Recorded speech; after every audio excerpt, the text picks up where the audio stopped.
Orioles here on Masson before they take the field on opening day.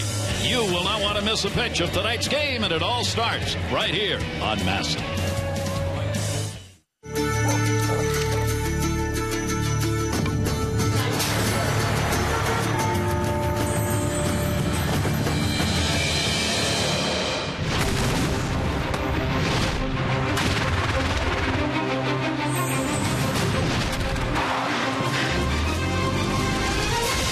It's the Orioles on Masson, and we welcome you to Sarasota, Florida, the spring training home of the O's. As the days dwindle down to a precious few, there'll be a full house on hand.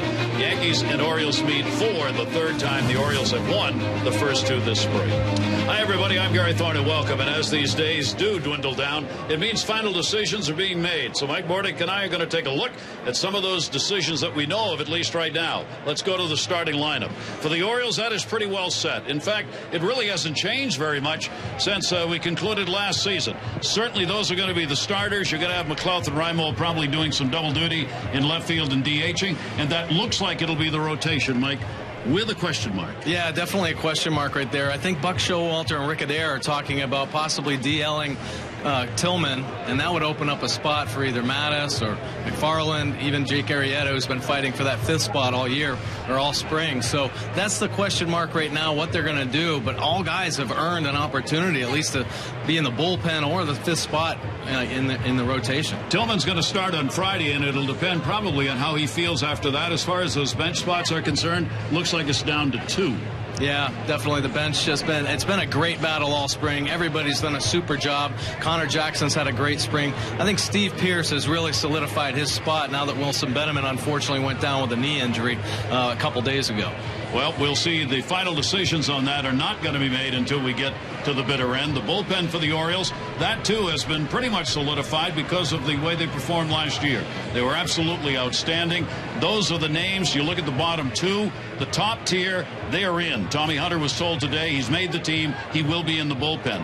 But for Brian Mattis and the Rule 5 draft McFarland, still a question. Yeah, there is a question right there, but both have pitched really well. I think Brian Mattis proved last year that he's solid coming out of the bullpen. TJ McFarland has been nothing but very impressive, and they're very versatile. Both have started, both can come out of the pen, so a lot of positives there. All right, so we'll talk about that as we go along in tonight's ball game. The Yankees are in town. The Orioles have taken the field, and when we come back, a look at the starting lineup for the Yankees.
very chilly weather here in Sarasota for the last 2 days. It'll be a little cool tonight with the wind blowing out to left field. Let's take a look at the starting lineup for the Yankees.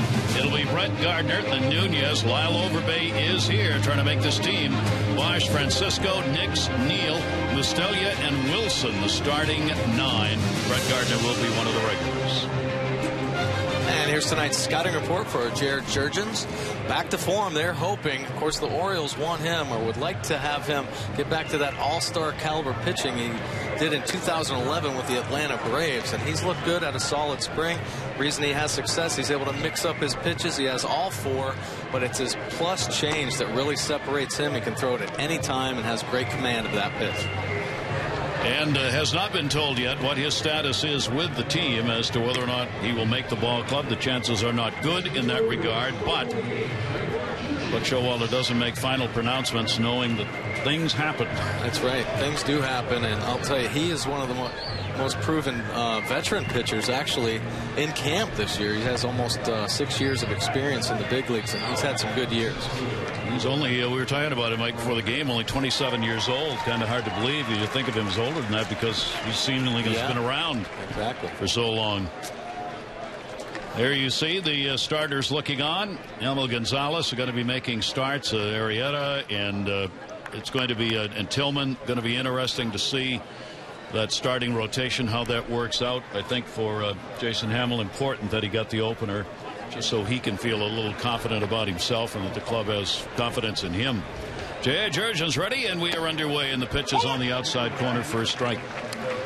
Brett Gardner will, of course, be in the starting lineup for a Yankee team that has been decimated by injuries.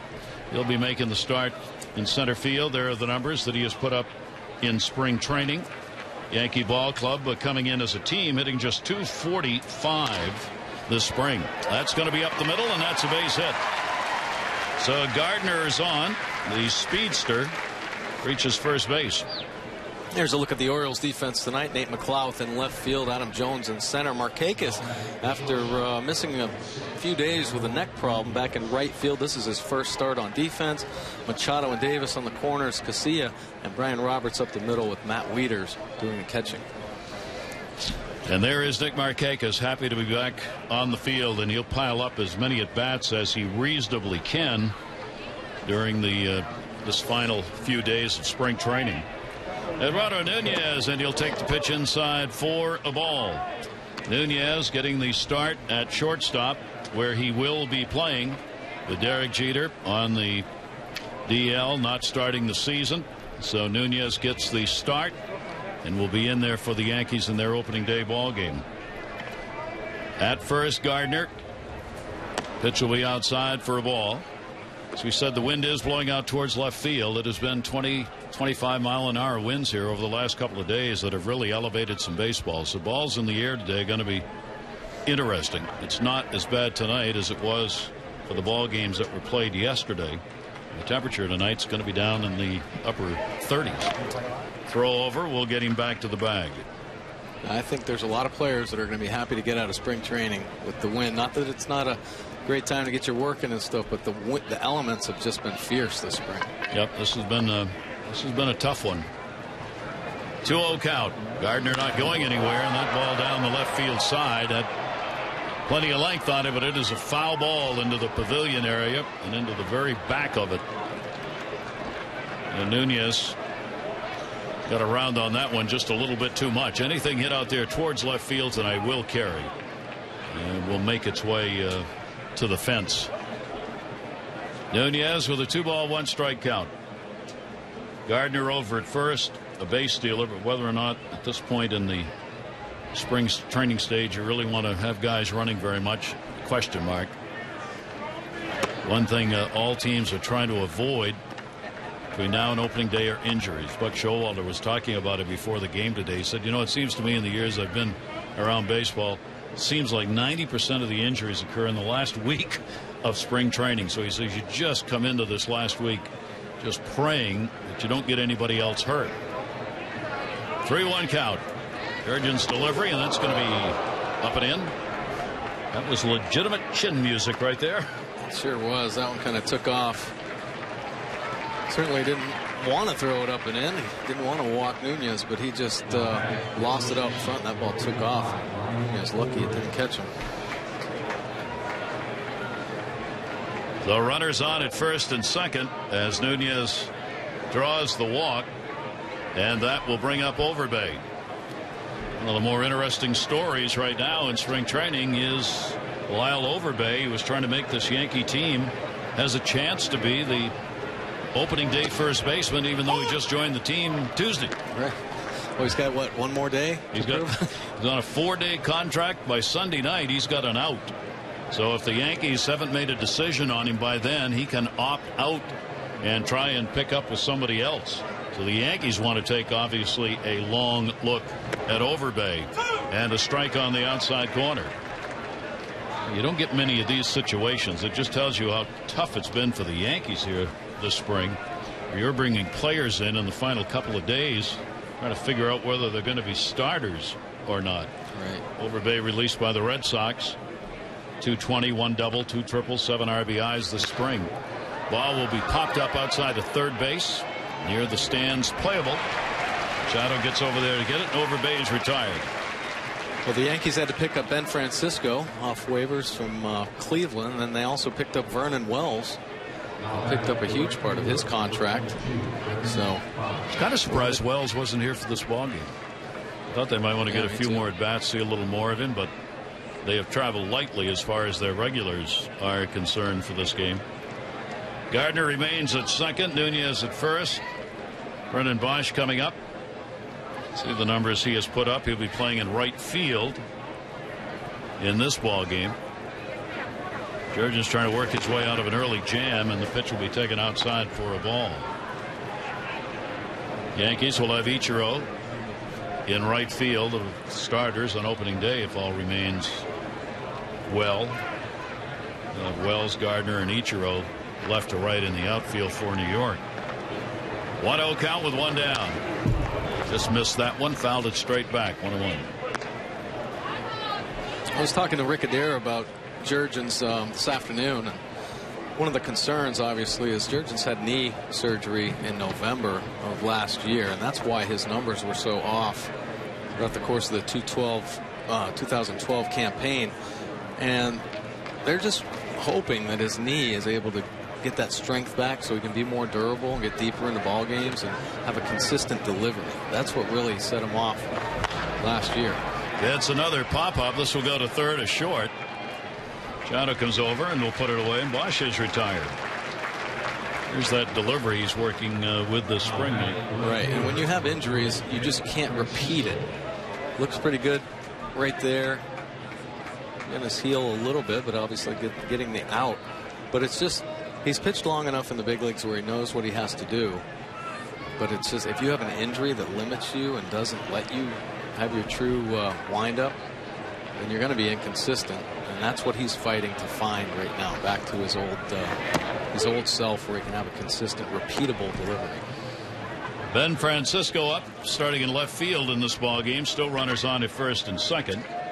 Jurgens started against Toronto. He went 2 innings, a run on 2 hits. Started against Minnesota, worked an inning, and gave up 3 runs on 2 hits. Walked 3 in that ball game. That's what Mike's talking about with that inconsistency. Pitches out of the strike zone and walks start to pile up on him, and that's what he's trying to get away from. Jurgens last year with a record of 3-4. He had 10 game starts and 11 games total that he pitched last year, only 48 innings. That ball up in the air, but he got under it. Manny Machado, shortstop, will call him off, and Casilla will put it away. So a nice comeback. Jurgens, the first 2 on, they are left stranded. Orioles lineup.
Orioles taking a long look at their starters, obviously, here in the final week, so they are in the lineup for this ball game.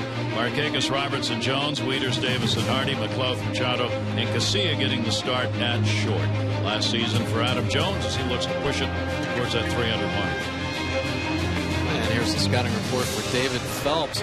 Versatile. He's done a great job for the Yankees and manager Joe Girardi. They've used him as long reliever and as a starter. And the reason why he's successful, he trusts his fastball. He can locate it in and out.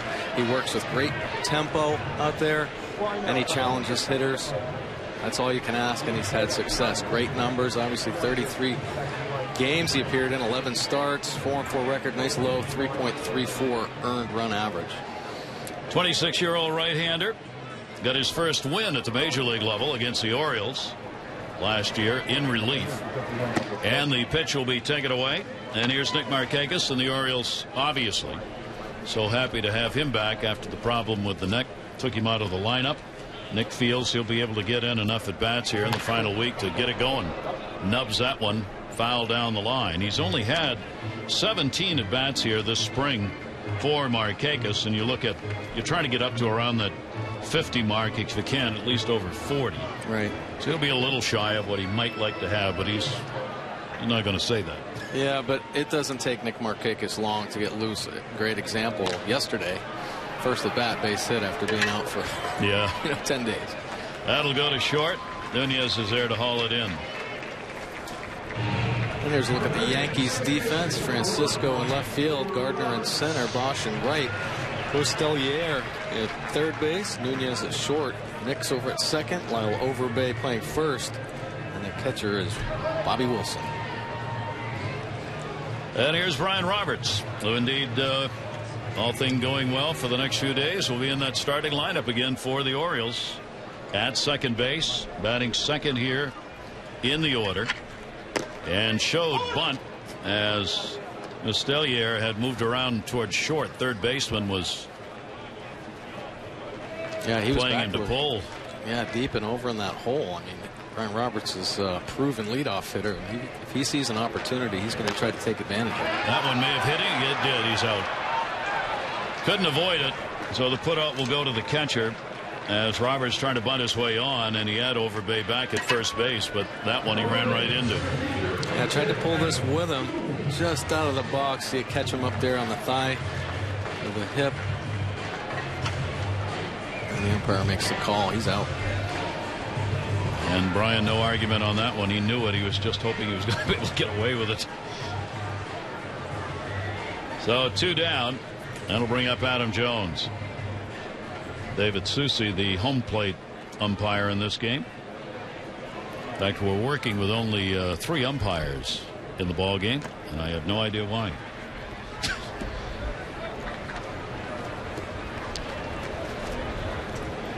For Adam, trying to get the bat going after being in the World Baseball Classic. Breaking ball will be in there for him. Hitting just .208. Has been able to find the long ball a couple of times. 4 RBIs. He's had only 24 at bats with the Orioles. But you add to that about that many in the World Baseball Classic. And that's a base hit to center field where Gardner was playing him way back. And Jones is on with a single. Yeah, he's got to feel good about that. Of course, it must be really tough for a player like Adam Jones. He goes to the World Baseball Classic. He gets a lot of at-bats, and he actually did really well in clutch situations, had some big RBIs.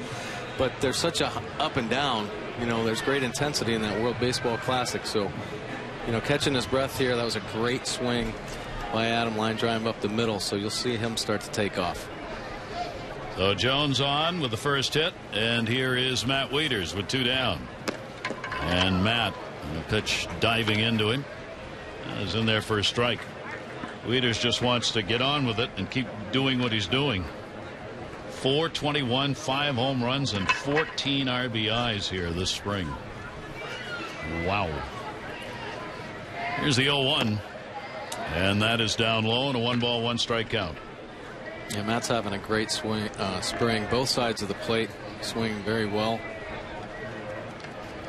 I think the wind's helped him a couple times on the home runs, but I'll tell you what, hitting's all about confidence, and that'll make you feel good. The pitch will be taken down low. And Wieters with a 2-ball, 1-strike count.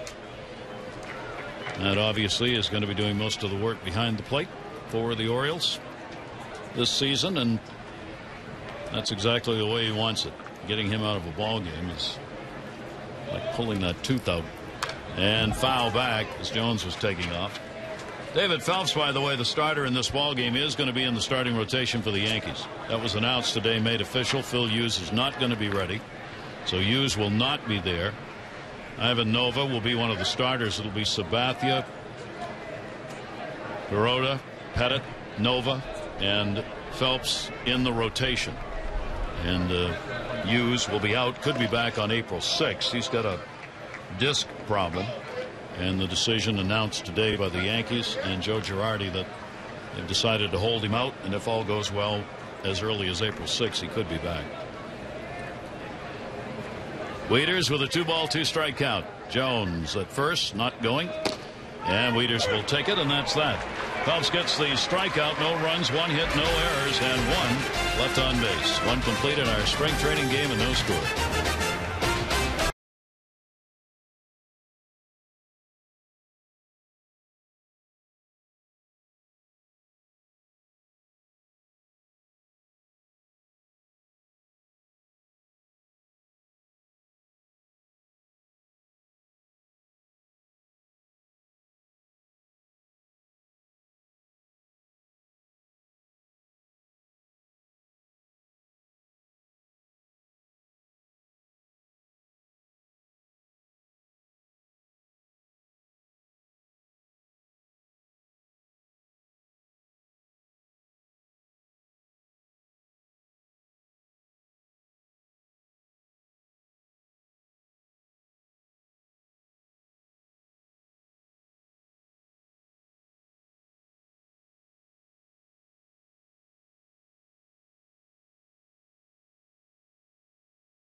And a reminder that Orioles partial season plans are now on sale. You can upgrade your summer and enjoy a whole host of exclusive orange carpet benefits, including substantial savings over the cost of single game tickets, tons of insider access, and more. Plus, becoming an Orioles season plan holder is your only chance to purchase tickets to next Friday's home opener while supplies last. Season plan representatives are standing by now to take your call, 888-848-BIRD, or you can go to Orioles.com. And we are that close, of course. The Orioles will be opening up on Tuesday. It'll be a ball game against Tampa Bay, 3-game set. Those extra will be on at 2:30. We'll be on the air with the ball game at 3. And Wednesday they play at 7:10. Then another 3 o'clock game on Thursday. And the Orioles come home to open up against the Twins on Friday. They'll have games Friday, Saturday, and Sunday against Minnesota. It'll be the 3 o'clock start on Friday, the 7 o'clock start on Saturday, and the 1:30 game on Sunday. And there is Jason Nix. Nix, a veteran who's going to be 31 years old in August. He will be the utility player to start the season in the infield for the Yankees. Of course, everything is subject to change, especially with the Yankees. Man, oh man, they need some bodies. Nix might end up becoming an everyday player. Yeah, that'll go to short and hit hard through Casilla. So Nix is on, and error is going to be charged on Casilla, who will be the Orioles' backup infielder. We'll take a look at it. It looked like that ball was going to be in front of him. I don't know if it hit something or what, and had to kind of play it off to the side. See that kind of befuddled look on his face of what happened to that ball coming through the infield. So skip through, and again leadoff man on against Jurgens here in the second inning. Designated hitter is Thomas Neal. Jurgens' pitch to him is a fastball that's in there for a strike. Neal with a look down to third. See if anything is on here. 268, that number with a home run and 4 RBIs for the spring. 0-1 delivery to him. Good fastball hit Jurgens. It goes to short. Throw to first off the mark. That'll get away and will move the runner over to third. They're saying the ball went up and hit in the photographer's booth, and they'll move the runner down to second base, and that's going to bring out Buck Showalter to check on Jurgens as he is down on one knee. Oh, an obvious pain right there.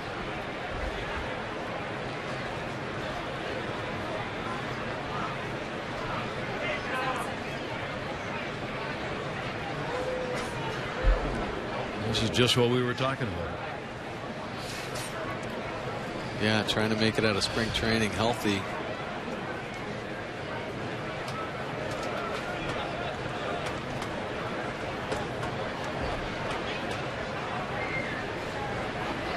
Take a look at the replay right here.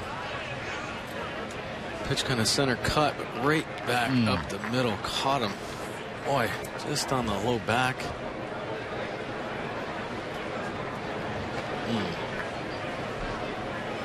Kind of square too. I think obviously a lot of concern right there from Richie Bancells. Sure, a rib isn't broken or even your kidneys back there. Yeah. Well, obviously he's going to have to come out of there just so they can further examine whether or not there is anything other than a good-sized bruise. Hopefully not. So Jurgens is out of there, and Orioles are going to have to go to the bullpen early in this ball game. When we come back, Yankees got a couple in scoring position here in the second inning.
So Jurgens still on the bench.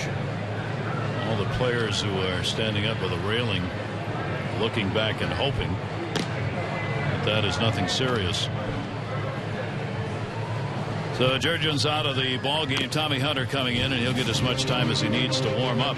We hope you'll tune in on Tuesday, April 2nd. The Orioles open their 2013 season in Tampa to take on the Rays. And join Jim Hunter and Rick Dempsey for O's Extra that will start at 2:30, followed by our game coverage at 3.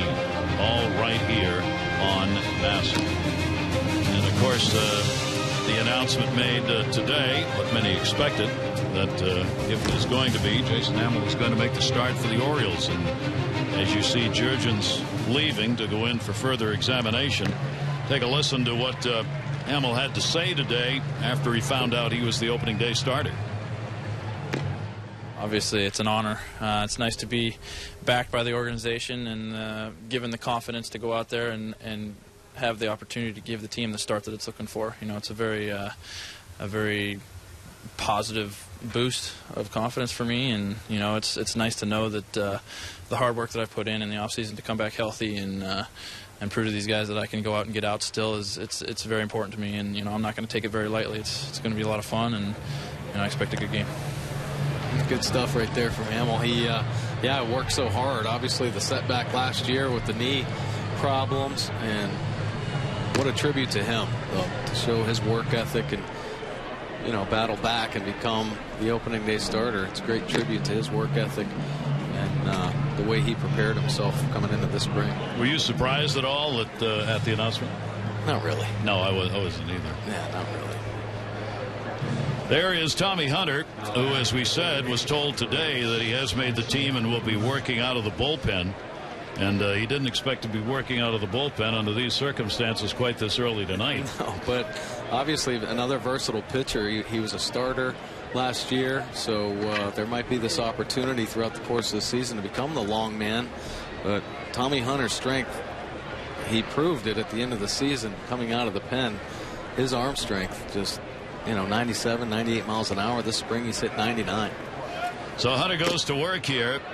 This is Addison Maruzak, and the Yankees made a change that they just announced. Maruzak was actually playing third base in that first inning and was a late entry into the lineup and is batting here in the number 8 spot. 2 in scoring position for the Yankees. Nobody out here in the second inning. Thomas Neal was credited with a single, went to second on the error, so Nix is at third, Neal is at second. Nobody out. The Orioles infield will play back. Maruzak will take the off-speed pitch in there for a strike.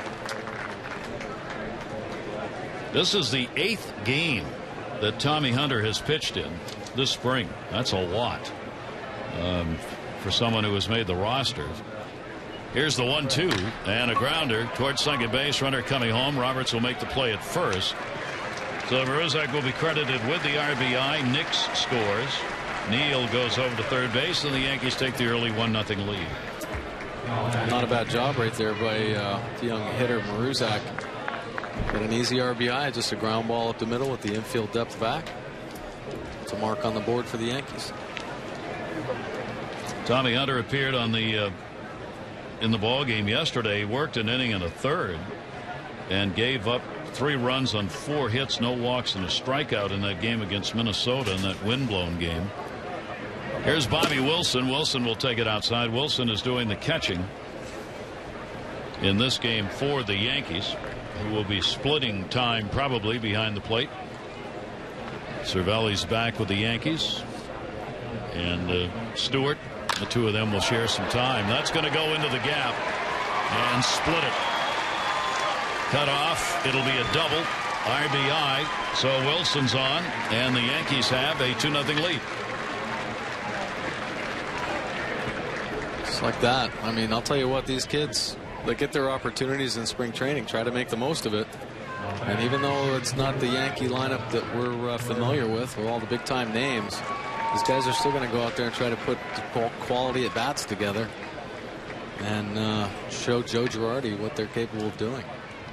So Wilson, who is hitting 136 coming in spring wise, has his 3rd RBI. Back to the top of the order, Brett Gardner.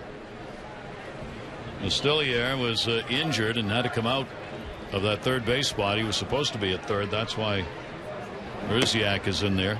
Hunter gets didn't get the call, as it missed a little high. Gardner had a single and was stranded his first tie up. So Tommy Hunter, I believe it's going to take a moment here to try and settle in out in the bullpen, sitting watching, and then all of a sudden you're up and in the ball game. 1-0 delivery is outside. 2-0. Yeah, even though they tell you have as much time as you need, just the adrenaline and wanting to get out there, realizing that his teammates are standing behind, everybody's waiting for the game to start. I think you tend to rush anyway. And Machado in at third, recognizing Gardner's speed. Swing and a miss on that one. 2-1 strike count. Yeah, just taking that away, a couple steps in on the grass. Brett Gardner hoping to get in a complete season. They really obviously need it from these Yankee starters who are left and not injured. Breaking ball's a good one by Hunter. and a 2-ball, 2-strike count. So Tommy Hunter will figure to be in the early relief role, middle relief role, 5th, 6th inning, around there. Right, and like we just talked about, I mean, probably the long man out of the pen if needed, and in this situation, you know, and if that situation unfortunately happens through the course of the season, he'd probably be the first guy up and have to throw 3-4 innings. And there's so much value to that coming out of the bullpen, because your bullpen can get depleted fast if you have to keep running guys out there. Tommy Hunter's a horse, and you know, used to be a starter, so he has the capability of getting a little bit longer and saving the rest of the arms. 2-2 delivery will miss outside, goes 3-2. Certainly, if there's been an emphasis point for Buck Showalter this season on the ball club as a whole that he's repeated endlessly, it's about starters going deep. He's really tried to embed that into the Orioles starting pitchers, that they've got to go deeper into ball games than they did last year. 3-2 delivery will be put up in the air to right field. Nick Markakis moving over, runner tagging at second. Markakis has it. Throw to the cutoff man, and that will move Wilson over to third base, but there are 2 down. As we've mentioned, the Orioles bullpen, a lot of innings last year, 4th most for a bullpen, so you can't ask them to do that again, and in order to avoid that, your starters have simply got to pick up another inning or 2 in a ballgame. Yeah, it would certainly help, and all the guys out there were taxed. I mean, I think they were pushed right to the limit, and really lucky that they were able to stay together and do such a good job, because I think they were the story of last year, that Orioles bullpen, with Johnson, of course, winning the Rolaids Relief Man Award, and Pedro Strop, probably the best setup man in the game, and Darren O'Day just out of nowhere became, you know, one of the best relievers in the games. Came out with 7 wins, and so many guys out of that bullpen did a great job. But if they continue to throw that many innings, there's going to be some problems. So yeah, that's the message for this spring. Starters go deep, and that's the hope, I think, of every team. Yeah, always. Runner at third here with 2 down. Nunez, who drew a walk his first time up, takes the Hunter delivery down low. Nunez, a veteran player with a Major League 272 average. He's only 25 years old. Goes back to 2004 when he broke into pro ball. 2-1 delivery to him. That'll catch the corner. Hunter's got a pretty good wrinkle going on some of these pitches early on. 2-ball, 2-strike count. Wilson at third base. And the 2-2 will miss down low, and he'll go full, 3-2.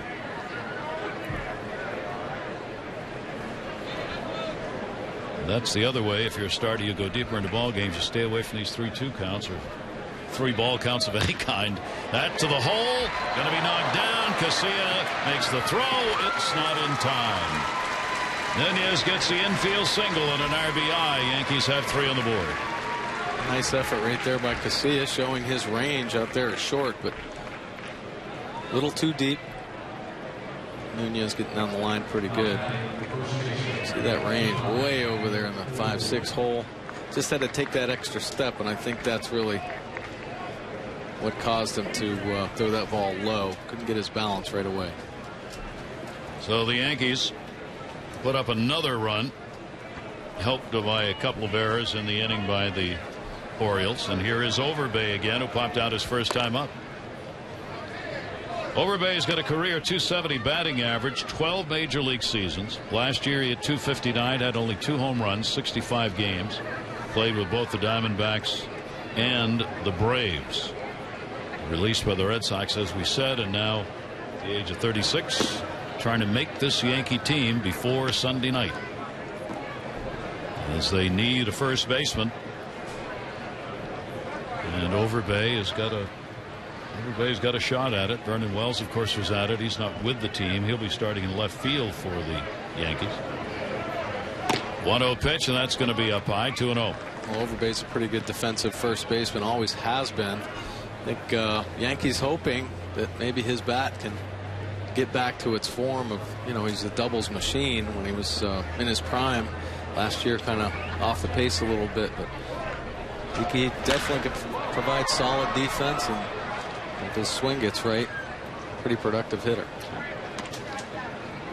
Rivera had been playing at first base much of this spring and playing it pretty well and had a pretty good bat going. But if Lyle Overbay was to make this ball club, there's a chance Rivera wouldn't. I mean, it's just the way the numbers work out on this. 2 ball, 1 strike count, 2 down. Big decisions to be made here in the last 3-4 days of spring training. Again, the throw over. Nunez back to the bag.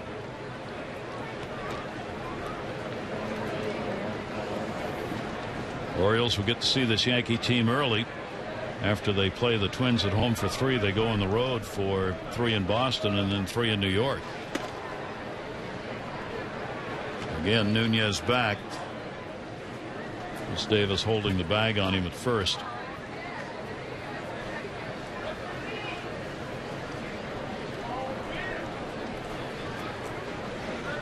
Two-one count. There are 2 down. And that'll go towards the hole. Roberts diving off his glove. That will allow Nunez to head over to third base. Jones will get it back in. And another base hit. Overbay's on. And the Yankees cover the corners with 2 down. Well, you see Brian Roberts really pulled over there in that hole, so he has to try to range up the middle. Actually gets the glove on the ball and thinks he has it in there. See this effort. Ball scooting by him, but when he popped up, he thought that ball was in his glove. So runners on at first and third for the Yankees, and that'll bring up Bosch. Yankees now 3 runs on 5 hits, couple of errors. One of the runs unearned here. Nix, the leadoff batter who got on, reached on an error. And that's a blooper to short. Casilla is back on it. He's got it. Bosch is retired, and that will retire the side. But 8 Yankees came up here in the second inning, and they put 3 up on the board.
Orioles baseball on Masson is brought to you by Sarasota. So much to see and do in Sarasota on Florida's Gulf Coast.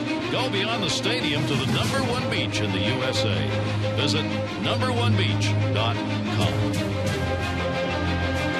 That's what it'll look like on Saturday. Doesn't look like that the last 2 days. No. Temperatures have been 61 or 62 for highs. All-time record low highs the last 2 days for this date. Surprising, because the winter here in Sarasota was glorious, one of the warmest winters on record. And then when it got into this month, all of a sudden the temperatures went down to what you usually get in January and February. And that doesn't include the wind chill, does it? No. I'll tell you what. It's a bit cold. It's 55 degrees at game time tonight here, and the wind blowing out to left field. We had a high today, I think, of 63. Here is Chris Davis, Hardy, and McLeod. Orioles first baseman against Phelps, and the pitch will be taken for a strike. So the Orioles try and mount a little offense here, down 3-0 going to the bottom of the second inning. The Orioles have won the previous 2 games They have played against the Yankees this spring. Only 3 meetings, which teams this close is in this long spring training, relatively not many. Here's the 0-2, and that pitch will be taken up high, and a 1-ball 2-strike count. Davis, Hardy, and McLouth due up for the Orioles. Phelps, opponents hit only .223 against him last year. Great numbers. Got 72% of leadoff batters out. Worked out of the bullpen. He worked 11 times as a starter. And the rest of his 33 appearances came out of the pen. Gave up fewer hits than innings pitched. 99 2/3 innings. 81 hits.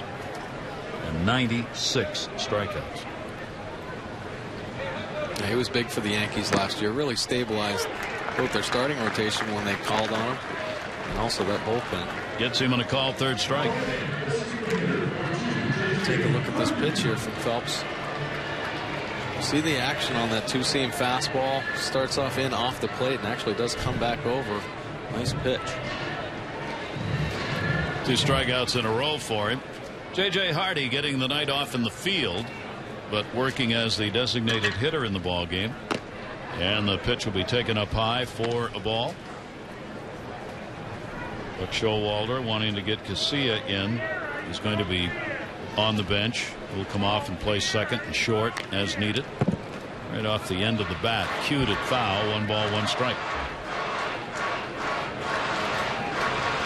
See J.J. Hardy's numbers there. Just 171 this spring, but here in the last week he's really started to swing the bat well. He's finding his stroke. And that'll miss outside. 2 ball, 1 strike count. Even though I would think, Mike, the numbers in spring training obviously don't matter once the regular season starts, but you got to want to feel good about yourself going in, right? That's what it's all about. Yeah. You know, these guys have had so many at bats throughout the course of their lives and years playing the game that there isn't really much tinkering that has to be done. I'm sure Presley and Terry Crowley take them down the cage and they talk about some minor adjustments maybe, but it's all a feel. It's all a confidence, you know, feeling good about yourself and your swing. We're right on the corner that time. Hardy questioning that. David Susie, the home plate umpire. Another strikeout here from Phelps. This pitch came back over as well. JJ thinks that's outside. Here's a better look at it. Stays right out on that outside corner. Maybe if it's off an inch or two. Pretty good pitcher's pitch. So Phelps has struck out 3 in a row, and all have been called 3rd strikes. Here is Nate McLouth, and he will take the pitch down low for a ball. Nate getting the start in left field. He and Nolan Reimold will be sharing duties in left and DH. That's the plan going into the season anyway. That'll go down to first base. Overbay is there. And a 1-2-3 inning. We've completed 2 here in Sarasota, Florida. The Yankees have the 3-0 lead.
In Sarasota, we were talking about injuries that occur late in spring training. Wilson Betemit, the Orioles DH, of course, went down. You may not want to watch this if you haven't seen it. That didn't look bad, but this way, ooh. Oh, yeah. Not good. Not good at all. Got the spike hung up, lost his balance, and then just off balance there. And knee kind of didn't look good. Atayer will not have to have surgery and will rehab it, but 6 to 8 weeks. Yeah. Well, 6 to 8 weeks. That really doesn't sound as bad after seeing how bad that looked. Wow. Here's Adam Russell coming on to do the pitching. Yeah, Adam Russell's had himself a pretty good spring. Big guy, throws the ball hard, and he's got a interesting 3/4 arm slot. So a lot of deception. A little bit tough on right-handed hitters where that ball's coming out of. Ben Francisco popped out his first time up, first man up against him. And Russell will take it for a strike. This is the 10th appearance for Russell this spring. Longest he's worked. Last outing against the Phillies, he went an inning and 2/3. He has given up 6 runs on 9 hits here in the spring. 1-2 delivery on the way, and that'll be blooped down the line. That could be a problem for the Orioles. That'll fall in for a base hit. Markakis over to get it. So Francisco leads it off with a single for the Yankees here in the 3rd inning. The Orioles 2013 promotion schedule has been announced, and now's the time to get your tickets to some of the most popular games in the upcoming season. Don't miss returning fan favorites like T-shirt night, fireworks night, and more. Get your tickets now for fun promotions for the '83 World Champions floppy hat presented by Miller Lite, or the Adam Jones replica jersey day. Plan your Birdland summer now. Tickets 888-848-BIRD to go to Orioles.com. Jason Nix shows bunt. He will take the pitch up high for a ball. Nix reached on an error and scored in the 2nd inning.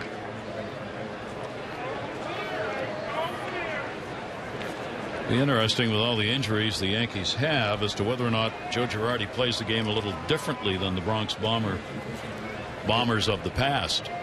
Do you do a little more running, a little more bunting, a little more trying to manufacture runs? I think so, for sure, because the lineup, when it's healthy, is such a productive lineup with home run hitters all over the place. When you don't have that consistent home run production, you can't count on it. So you're going to have to manufacture some runs any way you can and hope that your pitching is solid.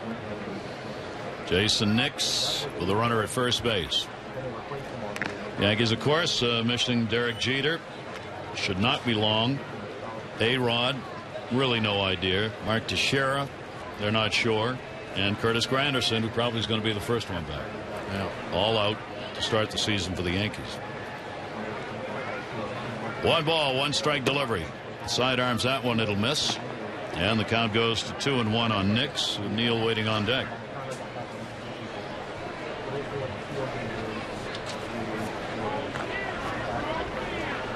Hunter worked an inning, charged with a run on 3 hits. Jurgens, the inning plus 2 runs, 1 earned on 2 hits and a walk.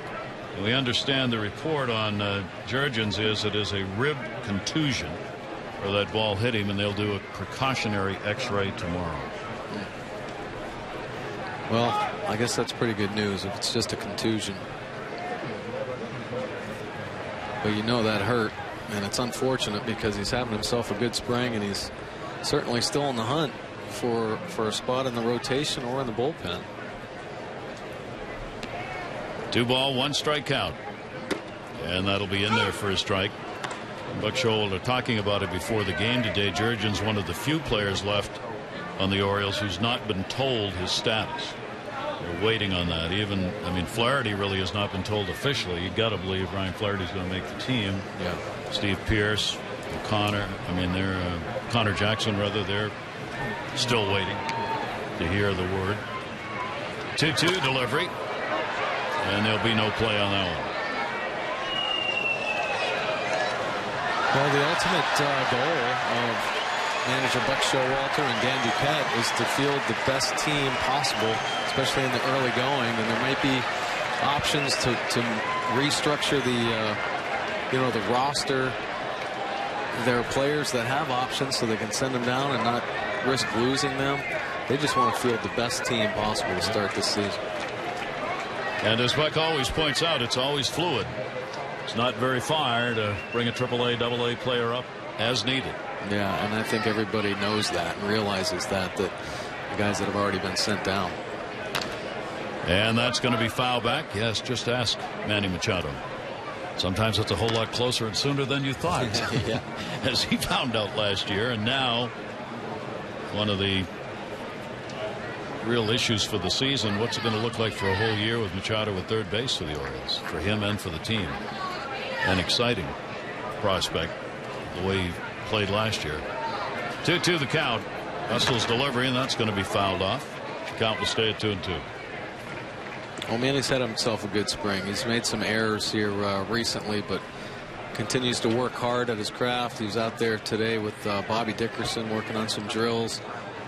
So this kid's going to do nothing but get better. And I know that's tough to say because he had such a phenomenal second half and really helped the Orioles turn things around defensively. But this guy loves to work. He loves the game of baseball. So sky's the limit for him. Yeah. 3-ball, 2-strike count. Machado's played a lot, obviously, at third here this spring. Because when you look back, you got to remember he is a shortstop converted last year at the spur of the moment. Runner goes. Throw down and got him. Waiters on the money. You strike him out, throw him out, double play. As Ben Francisco is taken out at second base. Wow, that was a great throw by Matt Waiters. Take a look at this jump. Pretty good jump. He looks in to see if there's contact made, but he's actually out by a long ways. Matt Waiters getting that high fastball, and you see him put the leg into that one. Great throw, nice tag. He gone. Nice job, Matt Waiters. So that takes that leadoff runner away. 2 down, nobody on. And the pitch will miss inside. Thomas Neal. Neal had a single and scored in that 3-run, 4-hit, 2-error second inning. Did he go on it? Check it first. Yes, he did. Will Little is the first base umpire, and Chad Whitson is at third base. As we said, we only have 3 umpires working the game. 1-ball, 1-strike delivery and a check swing, and he went around on that one. David Susi, the home plate umpire, making that call himself. Well, you can tell with those last 2 swings that he's having a hard time picking up Russell's pitch out of his hand across his body. There's some pretty good action on it.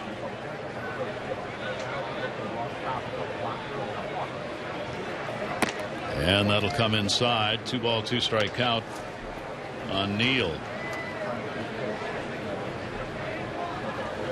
Russell may get to work a couple of innings here if he can get this batter out and face only 3. And he will. Gets the strikeout. So a couple of strikeouts here in the third. No runs, 1 hit, no errors, and nobody left on base. Get your picture taken.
And the Yankees have the 3-0 lead as we go to the bottom half of the third inning.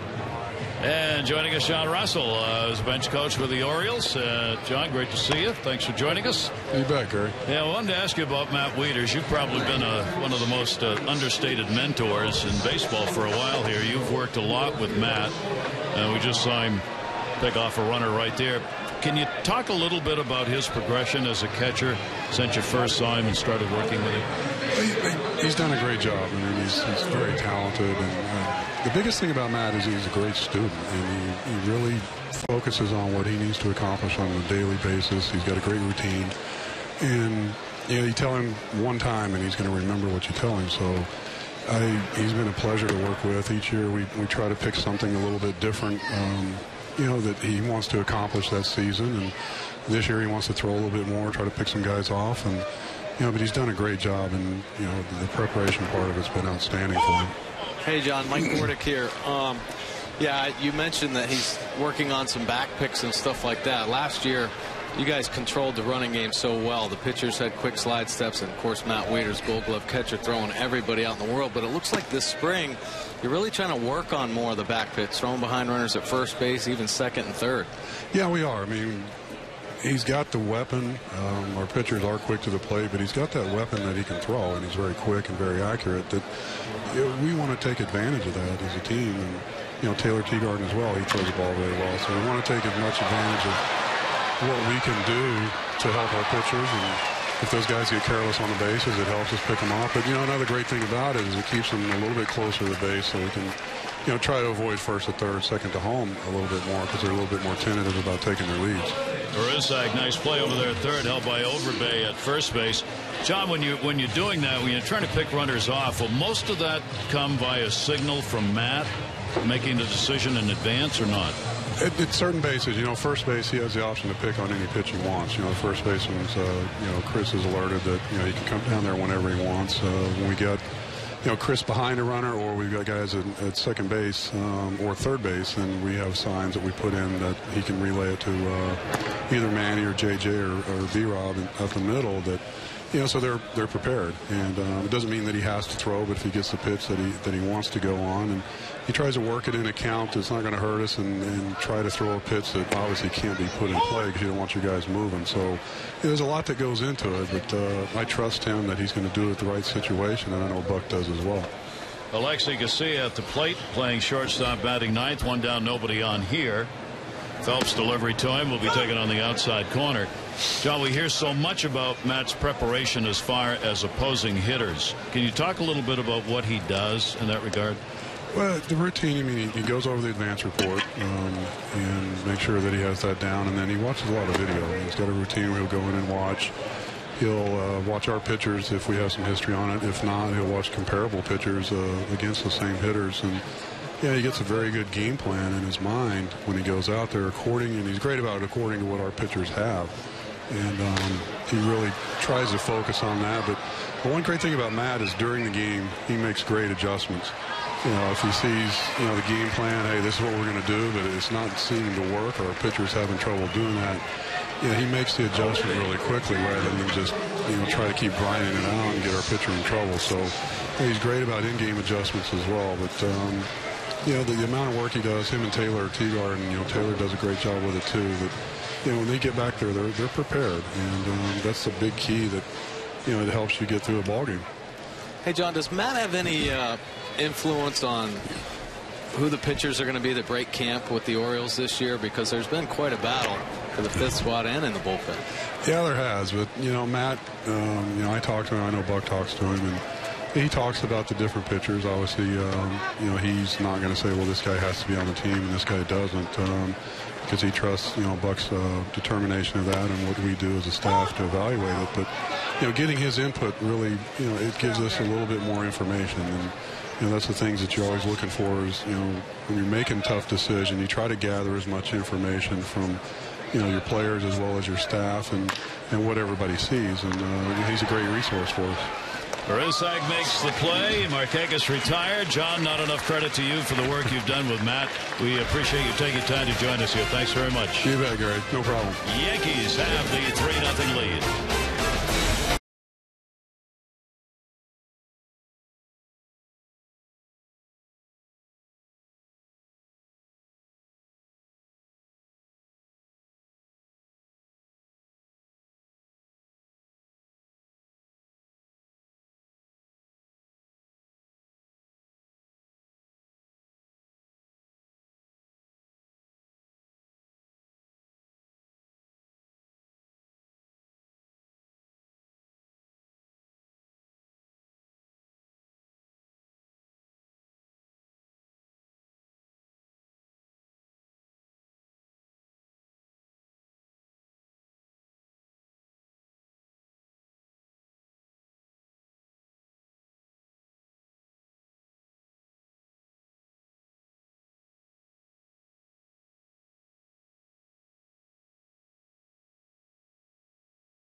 Yankees with the 3-0 lead after 3 with 6 hits. The Orioles have picked up a single by Jones, their only hit so far.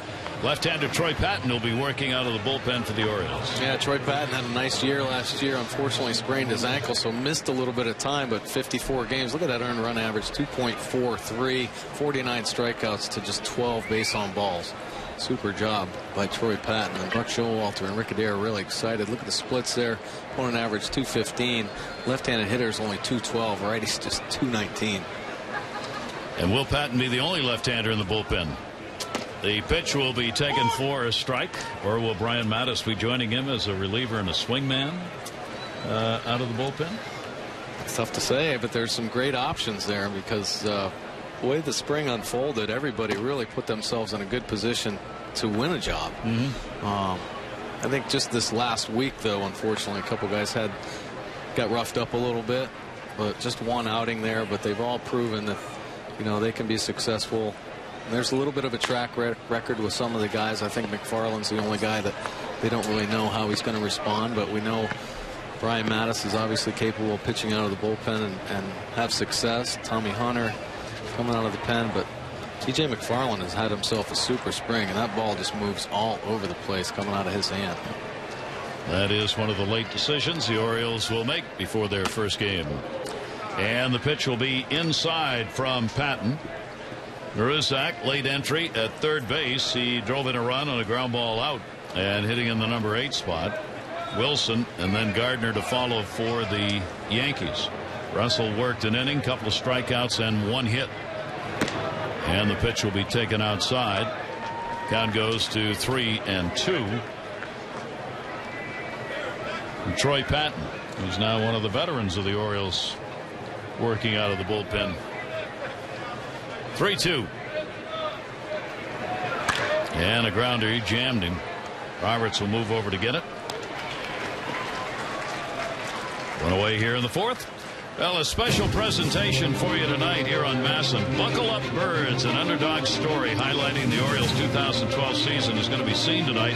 The special includes both in-game footage and off-field interviews, key moments through last season, dramatic wins, each of the 6 Orioles Legend Celebration Series unveilings. It's Buckle Up Birds. You will see it tonight at 10 right here on Masson. It will re-air Saturday, March 30 at 6.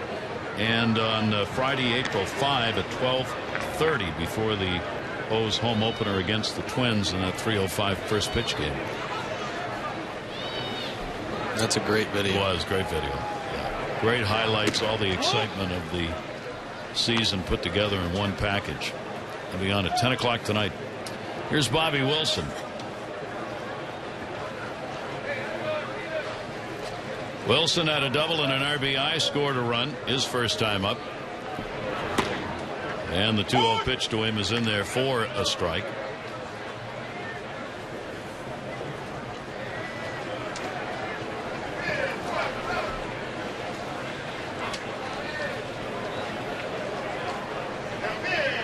Two-one delivery.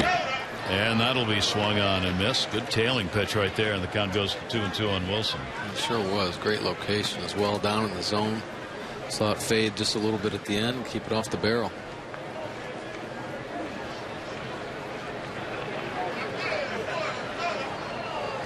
Two ball, 2-strike delivery.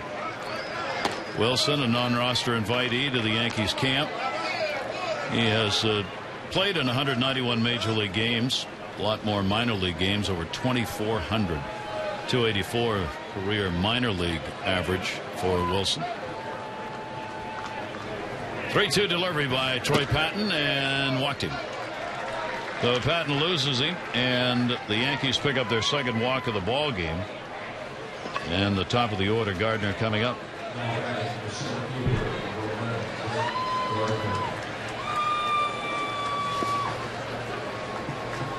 See that Orioles infield, double play depth right now. Gardner, a tough guy to double up. I'm sure they're saying just make sure one, get that lead out.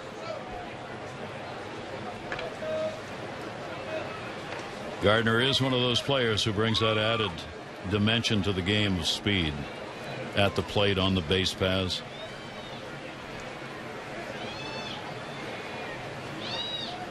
Davis off the bag at first.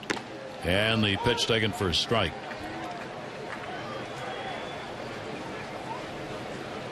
This is a situation. Now, Davis in earlier innings had been actually holding the bag with his foot on the bag the way you normally see it. In this situation, Buck Showalter's got him off the bag to cover that hole between first and second, fouled away. That's something that is going to be, depending on the situation, changed up, Mike, in this season at first. Yeah, well, typically he's doing it with just a left-handed pitcher. He can read his moves. Chris Davis can read Troy Patton's move from the left-handed side. Righty's a little bit tougher, so he's keeping him closer to the bag. But I think he's going to try to have him work off the base a little bit eventually with right-handed pitchers. It disrupts the timing of the base runner. Base runner doesn't know what's going to happen, and Chris Davis, good enough athlete to where he can kind of jockey back and forth and keep that base runner honest and always guessing. A lot being asked of Chris, who of course is taking over at first base on a regular basis, so all of the fundamentals putting together this spring. And another foul ball late on all those as Brett Gardner holds that count at 2 strikes with 1 down. Yeah, there's a lot to learn over there, and Chris Davis has put the time in this spring to make himself better, and I think his fundamentals have come a long way, and it's just going to help him throughout the course of the year. And Bob, we've talked about Bobby Dickerson, the infield coach, is really putting the time in with his players, trying to make them better, keep them better and consistent. The 0-2, and he beat him with a heater. Foul tipped into the mitt. Wieters hangs on to it for the strikeout. A nice live fastball right here. Pitch Gardner tough, and then gets him to chase this one out of the zone. Looks good, but no, just up over the top of the bat.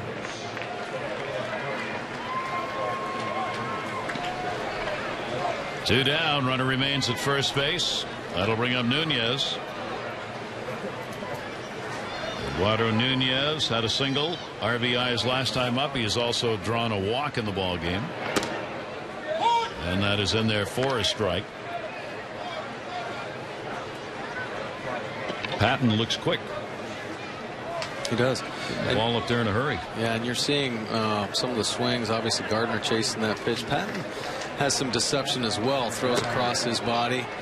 It's hard for hitters to pick up the ball sooner. You saw Russell the inning before throwing across his body in that 3/4 arm slot. So pitchers try to do whatever they can to have that deception.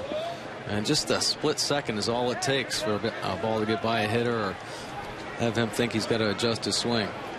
9th appearance by Patton here this spring. He'll come way inside that time. Taking back a little bit, and the count is a ball and 2 strikes. Troy Patton many times last year was the only left-hander in the bullpen. Got called on to come in key situations, get key outs against left-handed batters. 1-2 delivery, another one that was up high that he went after and fouled off, and it stays at a ball and 2 strikes. Yeah, well, Troy Patton, the beauty of him is he is very effective on left-handed hitters, so he was used in those matchup roles, but you could extend him as well because he can get right-handers out just as well. Yeah, Buck Showalter said he did not hesitate to leave him in against righties. 1-2 delivery, that's going to get away. Wilson will move down to second base on a pass ball, putting a runner in scoring position with 2 down.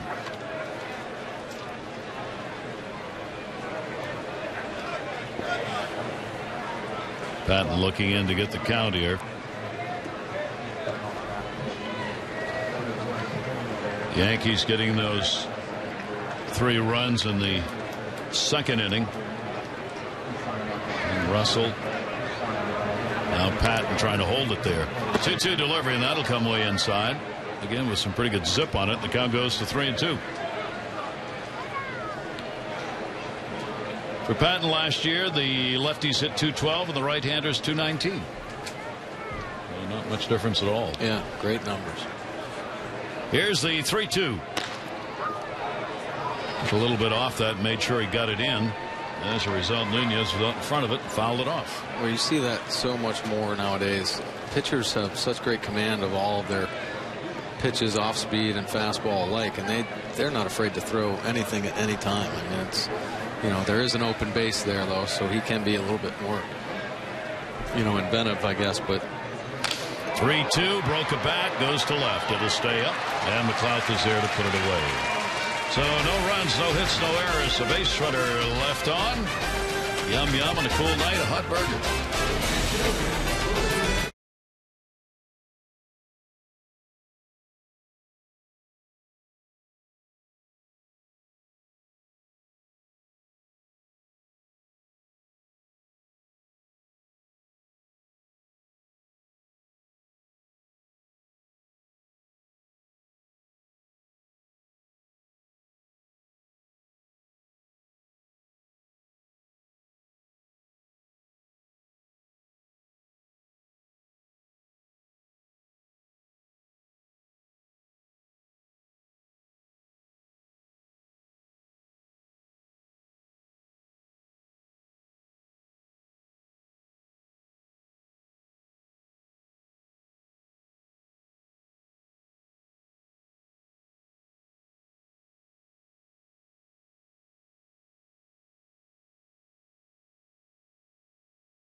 Of the 2013 season, only a week away, which makes now the perfect time to lock in your Orioles partial season plan.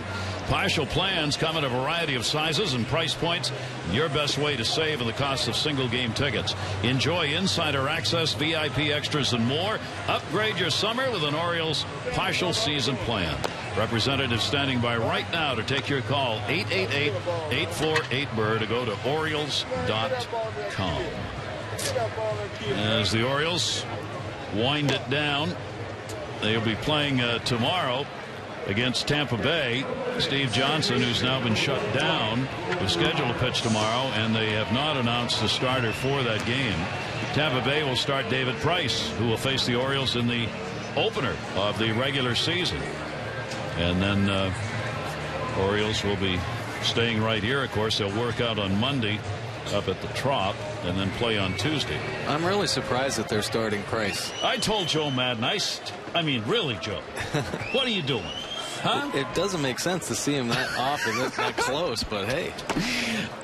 And I know they've seen him before, but when you see him that close 5 days later. I had to give Joe a little what for on that through our producer who sent a little text along. 0-1 the count on Brian Roberts. And I love Joe's response was, he's a great pitcher. What do I care how many times the Orioles see him? Yeah. I think that's just great. It is. 1 ball, 1 strike count. But as we see in so many of these games, teams that are playing within the division do not want their pitchers going out against division opponents. Right. And oftentimes just won't do it.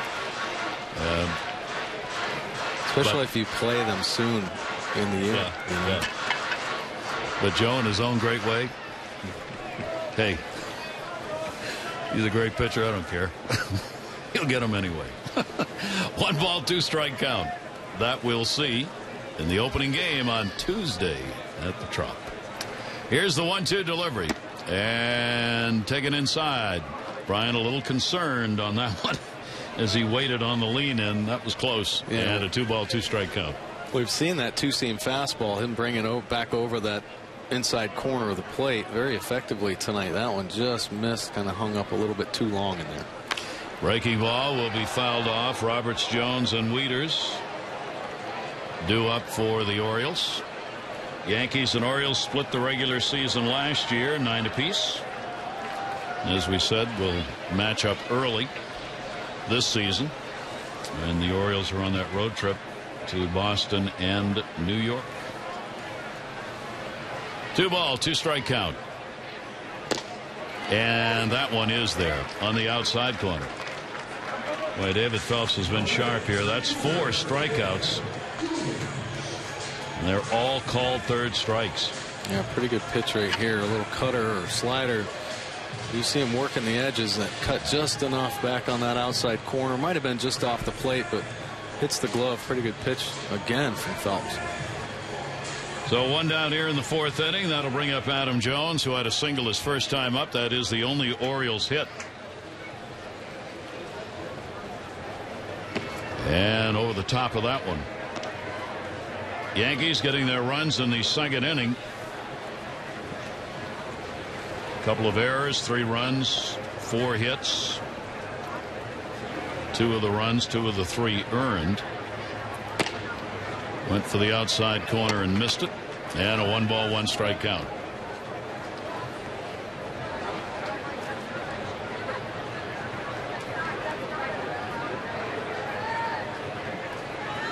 '26-year-old delivers, came back inside that time, and it's 1-2.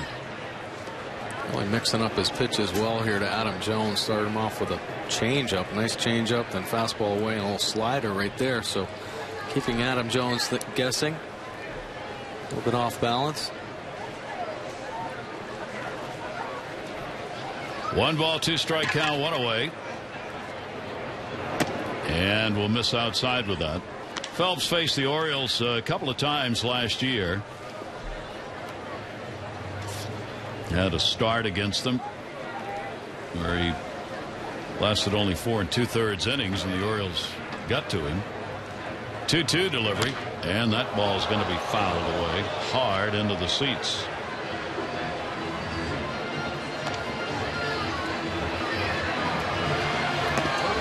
Phelps got that win we mentioned against the Orioles in a relief role, his first major league win. He worked a scoreless inning on May 14 in Baltimore. Career numbers against the Orioles. Here in this one, he's walked none, struck out 4. 2-2. And a wild cut on a pitch away. Well, kept working that outside corner with some fastballs, trying to get Adam Jones to chase out there, and then he throws a hard slider down and away that Adam can't lay off. Look at it right here. Nice late break on that pitch. That's the pitch that over time has given Adam some problems, and if he's swinging at those here late in spring training, he's going to see a few of those early in the regular season. Sure. That's the kind of stuff the scouts will take back. Matt Wieters. Wieters called out on strikes his first time up. One gets the feeling David Phelps is excited about being in the rotation and intends to be ready to go. It seems like it. He's proven a point here tonight. Wow. Pitch will be taken inside, and a 1-ball, 1-strike count.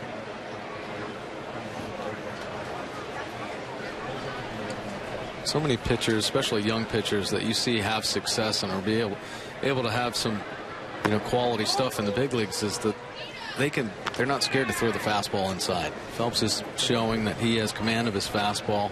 He'll pitch it off the plate in, keep guys off that inside corner, and then work the outside edges. So good confidence in his fastball and locating. Check swing, went around. Matt Wieters didn't think so. David Susi, the home plate umpire, makes the call on him, though, and the count goes to 2-2. I thought he had held up on that one. Wind has actually let up a little bit here tonight and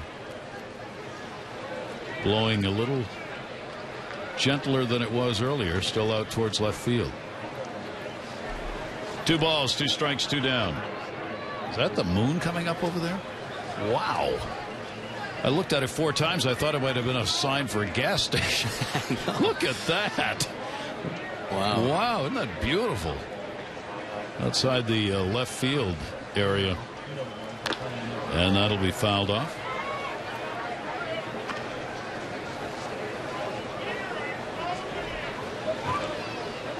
Turning out to be a better than expected night weather-wise.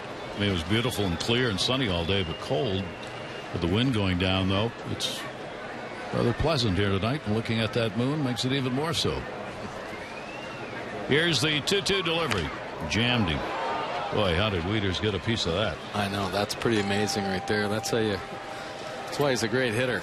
I mean, he took that one right out of the catcher's glove. You could see Phelps staring in. He was asking the same question. He thought he had him on that pitch. Can't throw one much better location-wise than he did right there. And he did. That one he got down and in. 6 strikeouts in the ball game, and he strikes the side out here in the 4th inning. Yankees have the 3-0 lead under the glow of the moon.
To remind you that all week long on the Mid-Atlantic Sports Report, the guys are going to be giving their predictions, taking their life in their own hands for this upcoming season. Tomorrow you're going to find out what they think about the American League East and what it will look like at season's end. You'll also get the weekly stock report, a look at which MLB first baseman they are high end or low on as the season begins. That's going to be tomorrow. Tom Davis, Dave Johnson, Mel Anton, and Phil Wood on the Mid-Atlantic Sports Report 5 until 7. Take a look at Mark Hendrickson's now in the ball game.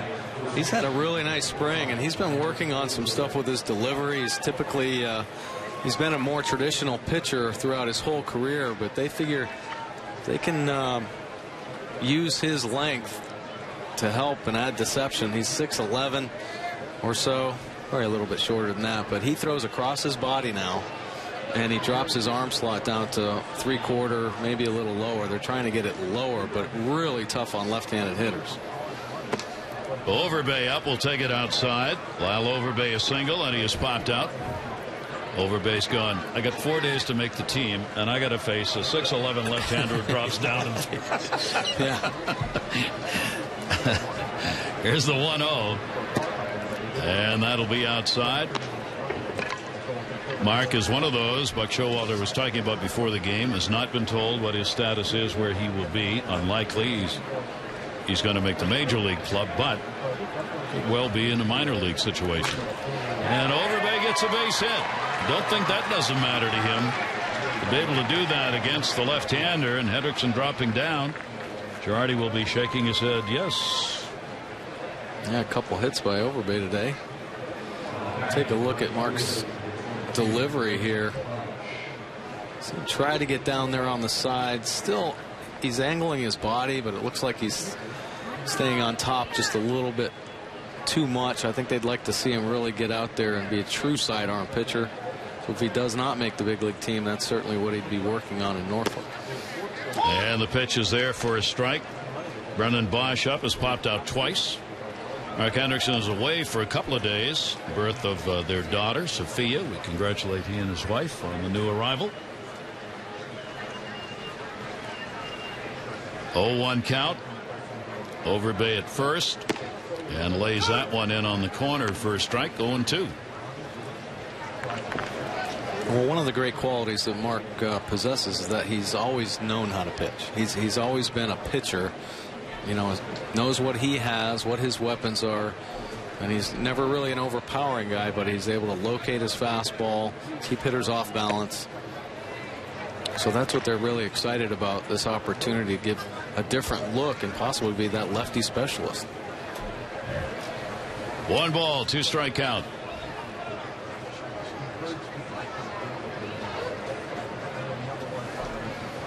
One, 2 delivery. Little funky off-speed pitch right there that misses inside. And a 2 ball, 2 strike count on Bosch. In the mode of Madonna, attempting to recreate himself. 2-2. And that'll be outside, and the count goes full. 3 balls and 2 strikes.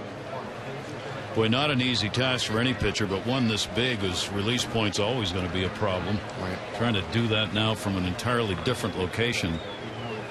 It's got to be a real effort. Nobody out here. Let's see if Overbay goes. 3-2. Runner stays, and the ball will be popped up to right. Markakis.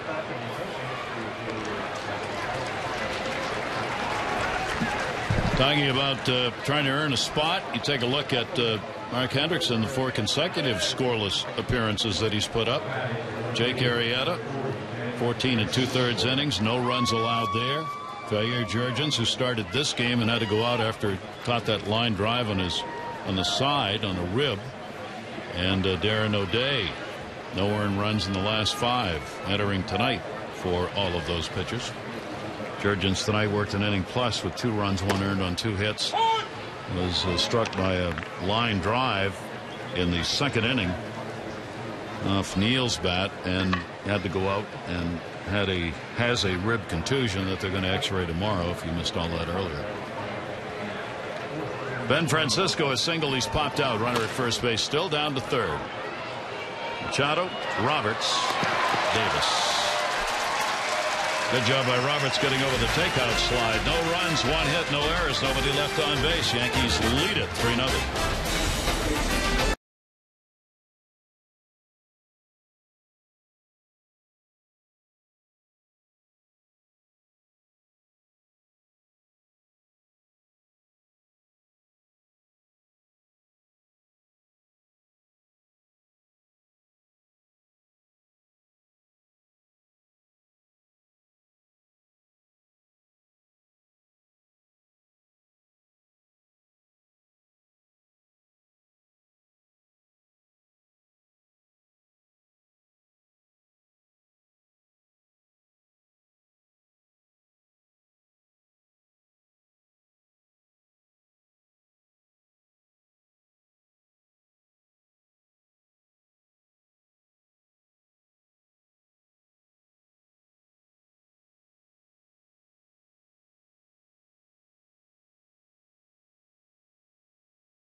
Full moon shining down on Sarasota. Yankees have the 3-0 lead, and we are joined by Bill Castro, who is the bullpen coach of the Orioles, but perhaps just for the moment at least, he's the pitching coach of the world champion Dominican Republic team.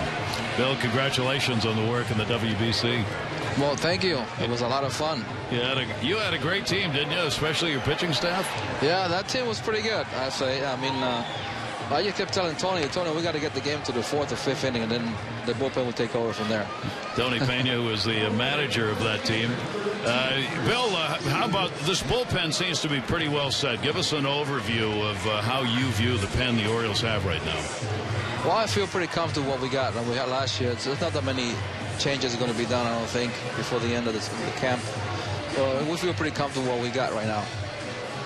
Bill, what's encouraging to me is that bullpen really came together. There's a look at Pedro Strop right there, but really came together, and it seemed like they had a great chemistry working all year long. So I think that's just a huge plus coming into this season. It was like a family down there. I mean, the whole team was like that, but the bullpen was really I mean, we got the spring training over here. It was a lot of different guys from different organizations last year.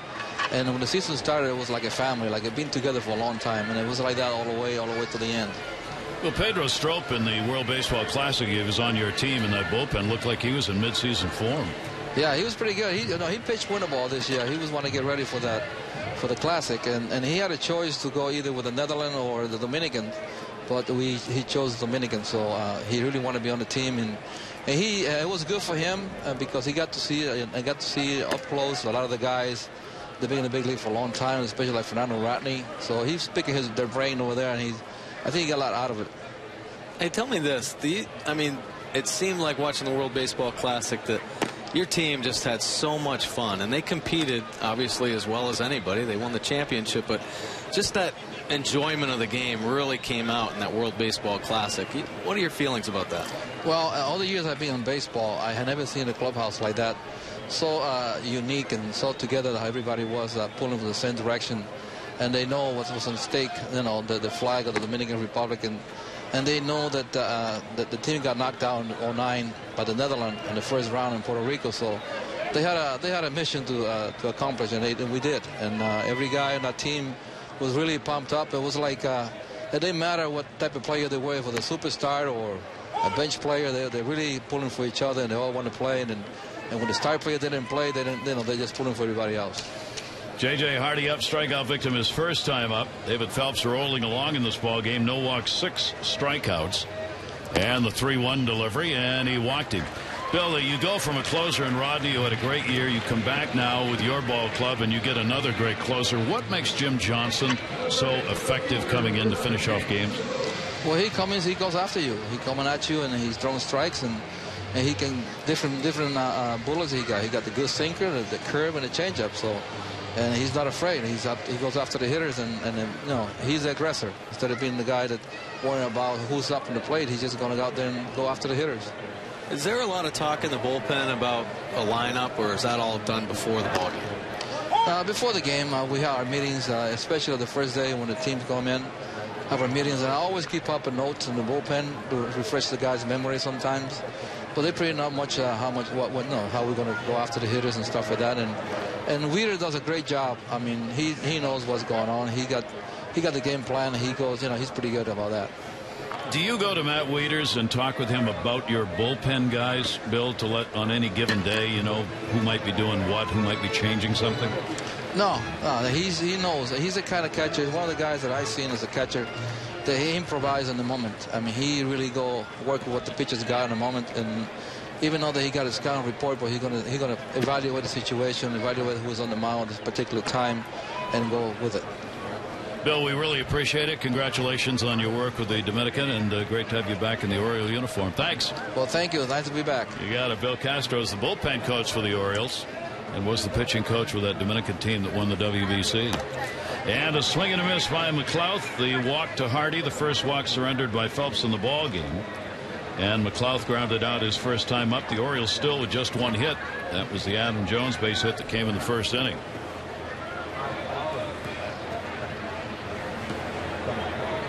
One and two on McLouth with Manny Machado waiting on deck. And Phelps will come inside. Tank may be getting a little towards the empty mark right now in this ball game for the Yankee right-hander. First time we've seen him have any trouble at all putting the ball where he wanted to go.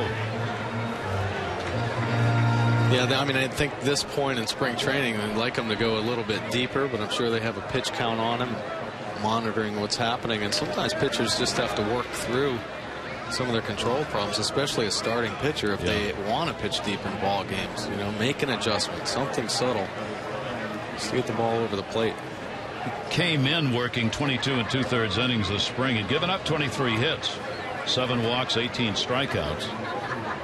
2 ball, 2 strike count. Oh, we got that one way back in right field, and goodbye, home run. Nate McLouth, a 2 RBI shot in a 1-run game.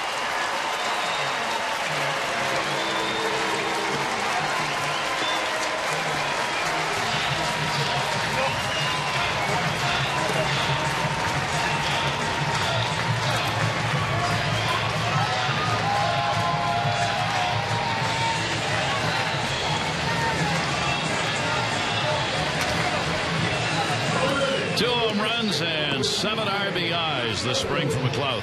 Well, we just talked about his command issues right here in this inning. This one up middle in the zone, and Nate McLeod says this ball not coming back. Beautiful swing right there. Stays behind the baseball.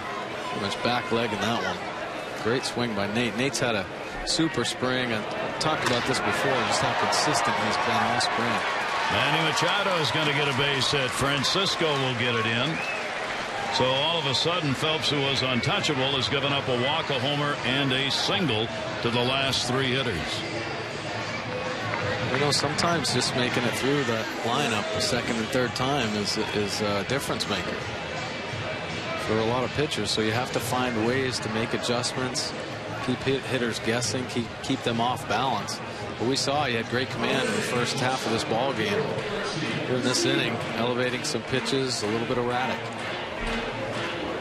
68 pitches thrown so far for Phelps in the ball game, and the Orioles have the potential tying run on with 1 away here in the 5th inning. Alexei Casilla flied out to right field his first time up. Casilla will take the pitch, and it is in there for a strike. Casilla will see a good deal of time in his bench role as both a second baseman and a shortstop. Switch hitter, which is going to really help Buck Showalter coming off the bench. Great pitch, foul tipped into the mitt. 0-2. Yeah, switch hitter off the bench, has good speed too, so probably steal a base late in the ball game if needed.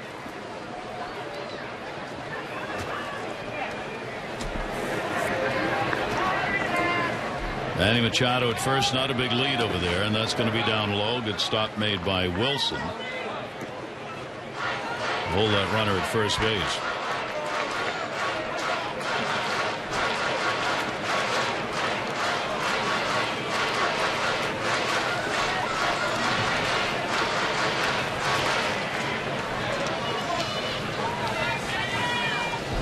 Phelps slowing the pace down a little bit here in the 5th inning as well.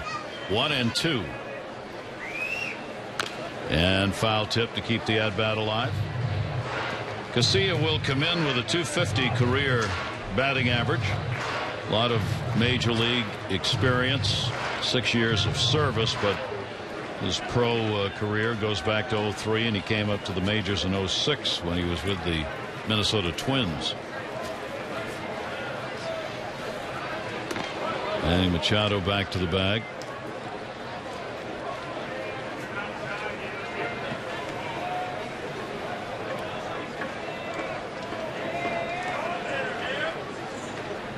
Orioles have picked up 24 stolen bases, caught 11 times. They've done quite a bit of running here in spring training.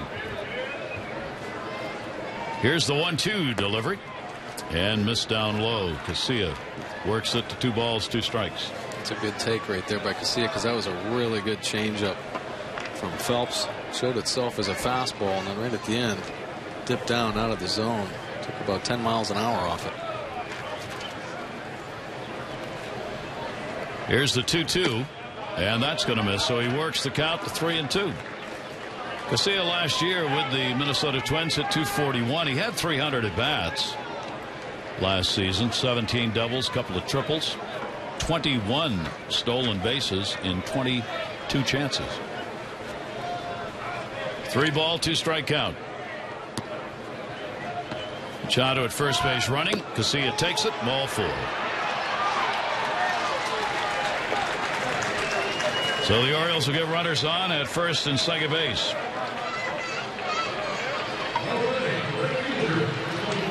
Manager Joe Girardi says he's going to work himself out of this. Yeah. He was letting them go.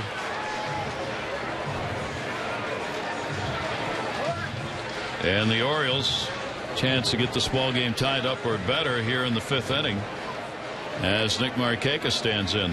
Nick's in the leadoff spot, getting the start in right field. He is popped out, grounded out. Manny Machado at second base, Alexei Casilla at first. And that's going to go into right center field for a base hit. Machado will come around to score. Gardner will get it in, and this game's tied. RBI, Markakis, it is 3-3.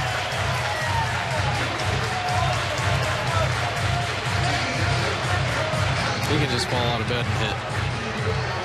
Guy's missed a couple weeks. Great swing. Right back up the box. Manny Machado with a good secondary lead. Scores easily. Sia was on his horse too, getting to third base. No problem at all. Well, now a little meeting at the mound here. The Yankees do have bullpen action, but they've just started it. They don't have anybody ready in the bullpen, so they're going to have to draw as much time as they can here to give their bullpen a chance to get going.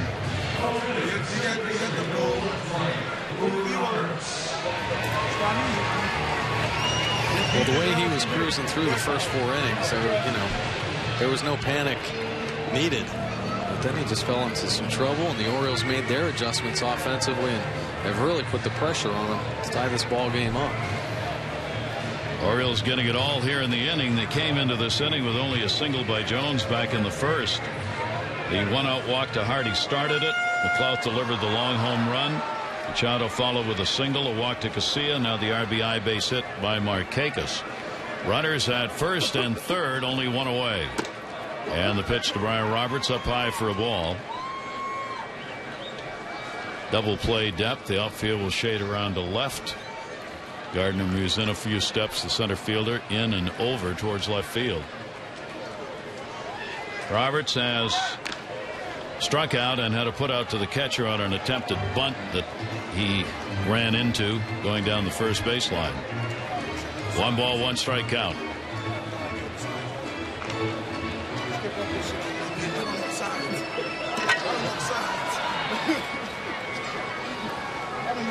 Trying to decide where I'm going.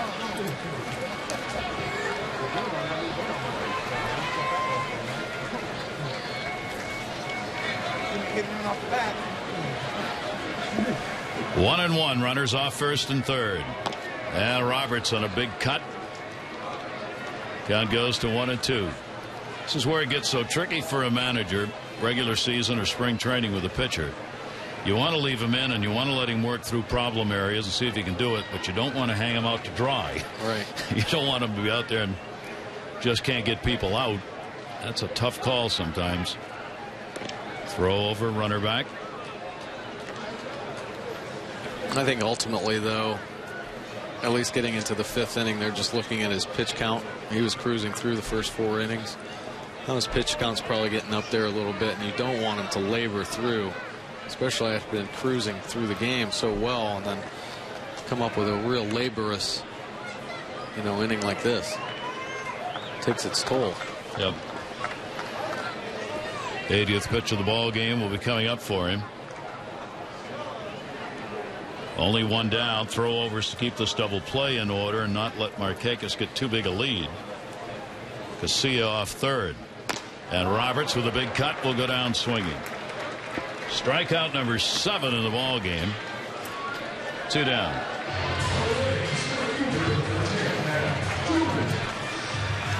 Well, the Orioles still in this first and third offense here, and you're going to see, I think, a different ball game this year in a first and third situation because pitchers can't fake to third now. They can't fake to third and throw back to first.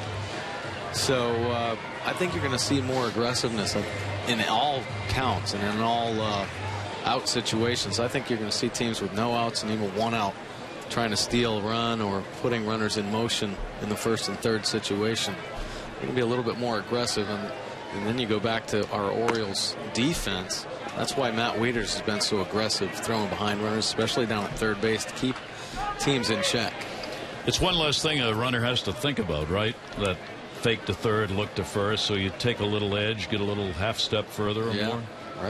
Right. So teams have to incorporate a third base pickoff now, a timing move. Adam Jones, chance for the go-ahead RBI, 3-3 ball game. He got a single in the first inning, struck out in the 4th.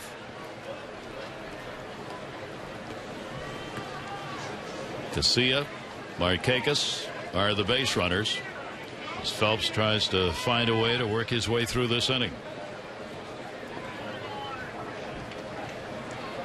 And again, the throw over to get him back and also give the bullpen a little more time to get ready.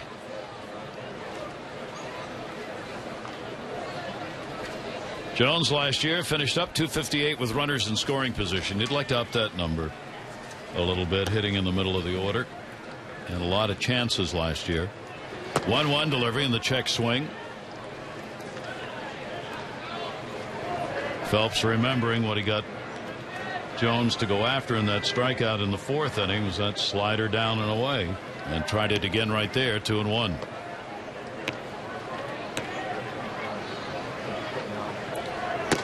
Outside corner fastball.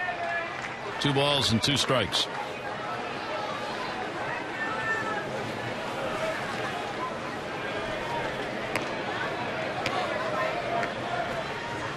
See, now Adams thinking about what's he going to throw here. He's thinking about that slider, hard slider down in the dirt. Phelps might try to trick him and rush a fastball in. 2-2 delivery. Stayed away and a foul ball. 2 ball, 2 strike count.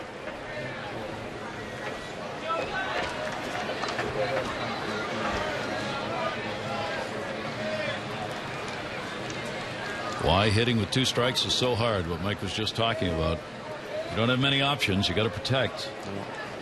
Yeah, and especially if a pitcher already has a track record on you during the game, a hard slider down and away that he swung and, struck him out on earlier. So you're thinking about that in the back of your head, and then you get exposed to another pitch. So you got to be careful. Try to stick to your game plan. And Adams certainly has proven that he has a good game plan. Runners off first and third, and up with a fastball. So 8 strikeouts in the ball game for Phelps, but the Orioles have a big 3-run inning highlighted by Nate McLeod, his 2nd home run of the spring, good for 2 RBIs. Orioles have tied it up.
To tie this up, their starter, J.R. Jurgens, had to leave the ballgame 2nd inning. Thomas Neal right back into the box.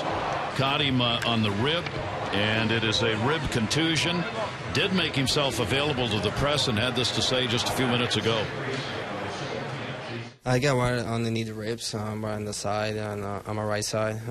It was a scary feeling when I got hit. I lost my breath a little bit, and so far, nothing's broken, and just a contusion, and a little bit sore right now, and have an X-ray tomorrow morning.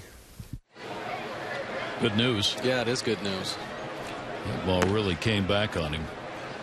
And it's so dangerous. Yesterday, Brian Roberts hit a line drive back up the middle. I think it broke the pitcher's finger. So it's dangerous, but that's good news. At least he was able to do that interview and talk. Jason Nix for the Yankees. Mark Hendrickson stays on the mound for the Orioles. Nix reached on an error in the 2nd and scored as part of a strike him out, throw him out double play his last time up. 3-4-2 for the Orioles. 3-7-0 for the Yankees. Hendrickson working his 2nd inning. Trying to catch the inside corner, won't. And the count goes to 3 balls and no strikes.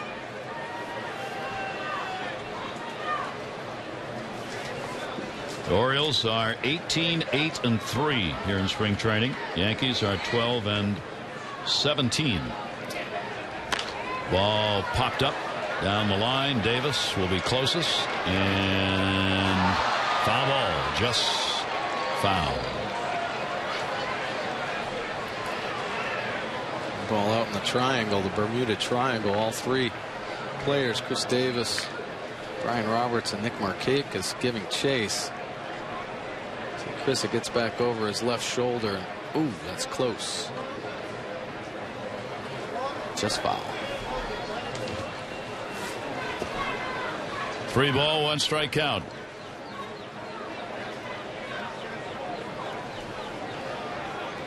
Orioles, Tampa Bay tomorrow, as we said. Don't know who's going to start for the Orioles. It'll be against David Price, another night game to be played here in Sarasota. Friday, State College of Florida. Chris Tillman's going to pitch in that one.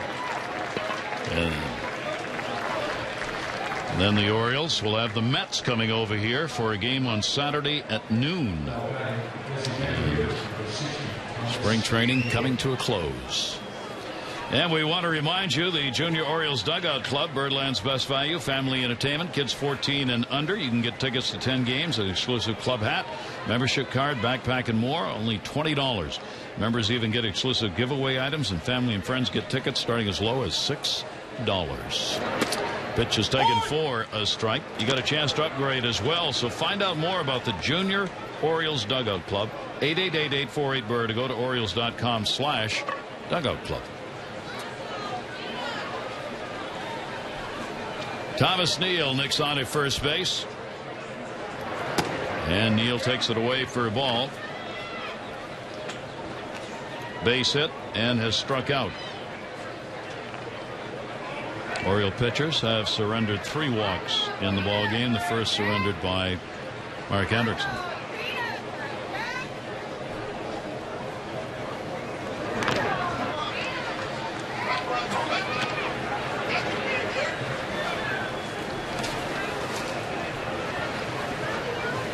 Yankees are going to have an interesting finish. They've got Pittsburgh tomorrow.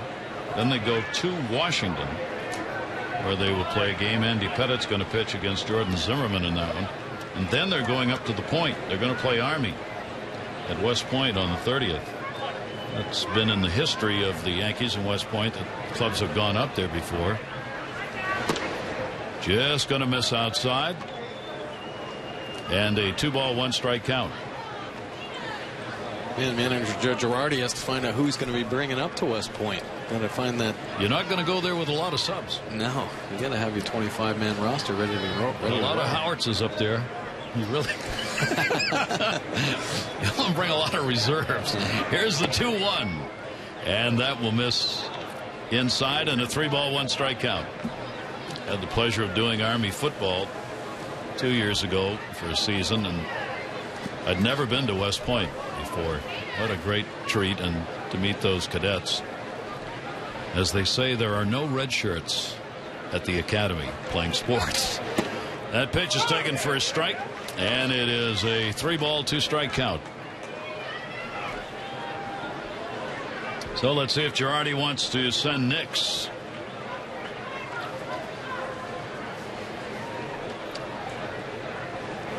It's going to be a good opportunity for Chris Davis to kind of bounce around a little bit. 3-2, he's going, fouled away. He wasn't moving much right there. Still trying to get a feel for this positioning.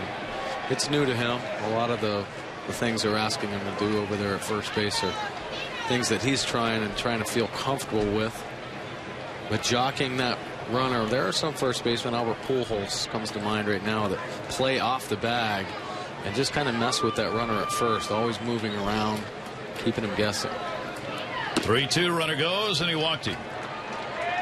So the second walk surrendered by Hendrickson, both of them coming here in the 6th inning with nobody out. Yankees with 2 on.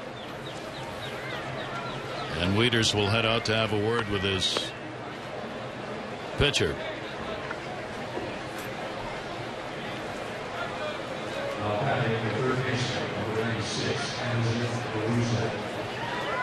That'll bring Maruzak up. He has an RBI and a ground ball out. He has grounded out to second base twice in the ball game. So the Orioles will set for the double play.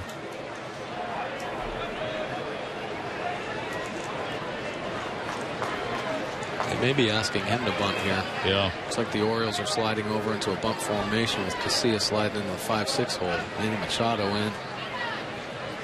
Does not square. Will take the pitch for a strike. Doesn't mean he's not going to bunt.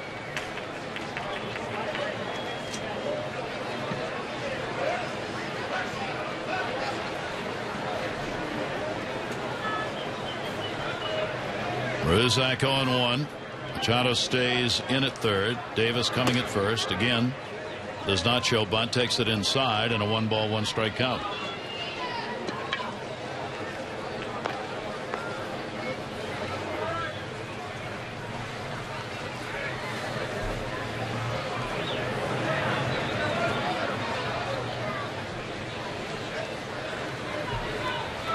Orioles play back.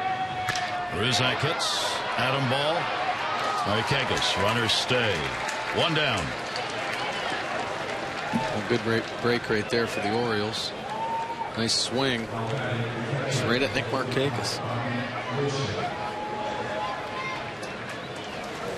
And that'll bring up Bobby Wilson, the Yankee catcher, hitting ninth. He has doubled and walked, has an RBI and a run scored.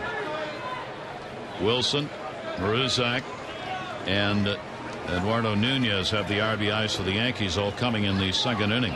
Since then, the Yankees have only had 2 hits. They have picked up 3 walks. Wilson with 2 on. Hendrickson will come inside to him. 1-0.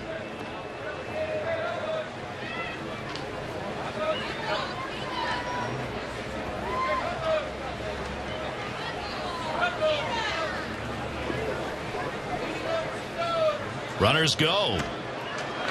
No play. Double steal for Nix and Neal. Take a look at the jumps they get. There was no attempt at a pickoff or anything, so the runners got comfortable and were able to extend their leads unchallenged. So took advantage of that for sure. It's up to the middle infielder sometimes to take responsibility there. Even if a pitcher doesn't pick off at second base, at least keep that runner close and thinking that option is there. So Wilson gets the big RBI chance. 2-ball, 1-strike count on the Yankee catcher.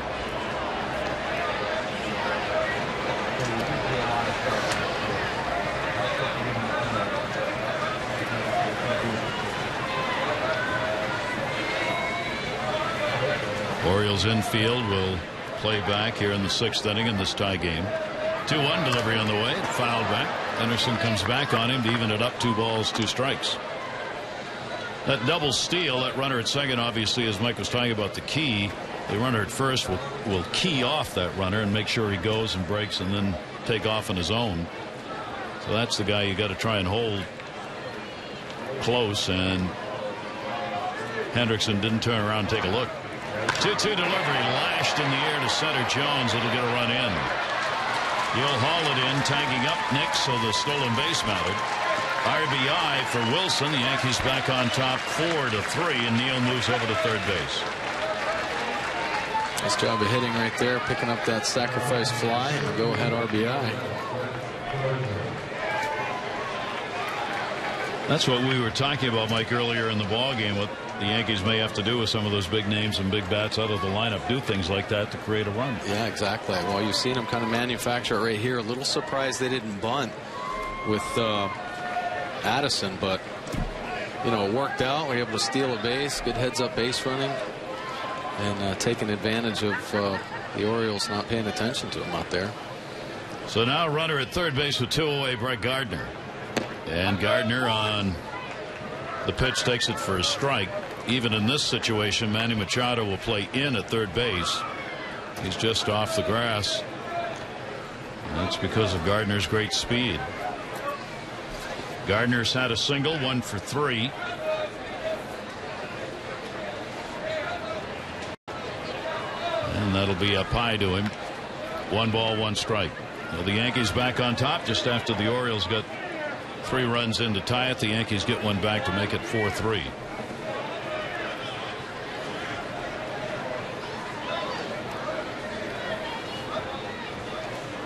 1-1 delivery. Really had him tied up on that swing. 1-2. He's asking the home plate umpire, was that a strike?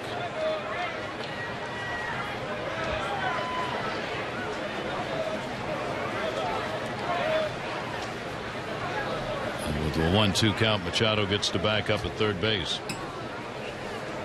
Hendrickson, 1-2 delivery. Gardner will take it away. Season loss last year for Gardner. Played only 16 games with the Yankees after a solid 2011 season. Out with the injury, and all of last year he played only 19 pro games. 2-2 delivery to him, and a good job. Anderson gets him to go after it and gets the strikeout. Yankees, however, will pick up a run. And here in Sarasota, 4-3. St. Armand Circle right there.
The Orioles early on, chance. Brian Roberts out. That ball got him out of the box.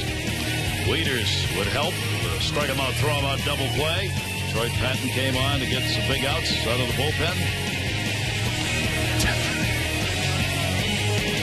And if he was winking at the guy falling out of the stands, then McClough with the long home run, 2 RBIs. Hey, it's a full moon. What are you going to do? Here's Mason Williams in center field. Gardner out of the lineup. So we go to the bottom half of the 6th inning. Matt Wieters, the only Oriole not to hit in the 5th inning. Wieters, Davis, and Hardy. He has struck out twice. David Phelps with 8 strikeouts and 2 walks in the ball game. A little bit surprised that he's still in there. Yeah. They must be trying to get to a magic number. I think they're a little bit more prepared this inning, though. It's activity in the bullpen.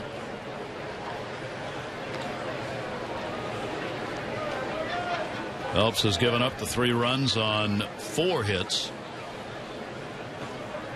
Orioles have already used 5 pitchers, with Jurgens having come out of there after he got hit with that comebacker. And the pitch outside to Wieters. 2 ball, 1 strike count. Oriole catcher in the cleanup hole. Trying to kick off another inning like the last one with the 3 runs and 3 hits. 2-1. Inside corner strike. He's at 90 pitches right now. They might want him to get to 100, maybe a little bit more. Still has a pretty good effortless motion going out there in the mound. 2-2 delivery on the way. Came over the top and got him. Wow, that's 9 strikeouts in the ball game, and Wieters has been struck out 3 of them. Yeah, pretty good pitch. Threw him a couple great changeups, and this is a 2-seam fastball that locks Matt Wieters up. And I think that magic number was right around 90 because Joe Girardi out to visit. Girardi's got to be happy with that from his newly named starter. David Phelps comes out of the ball game, working the 5 1/3 innings, giving up just 4 hits, 3 runs, 2 walks, and 8 strikeouts. And the Yankees go to the bullpen. Anyone.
This is Josh Spence, who's coming out of the bullpen. You see, last season in the minors, he was with the San Diego organization and spent most of his time at Tucson working out of the bullpen.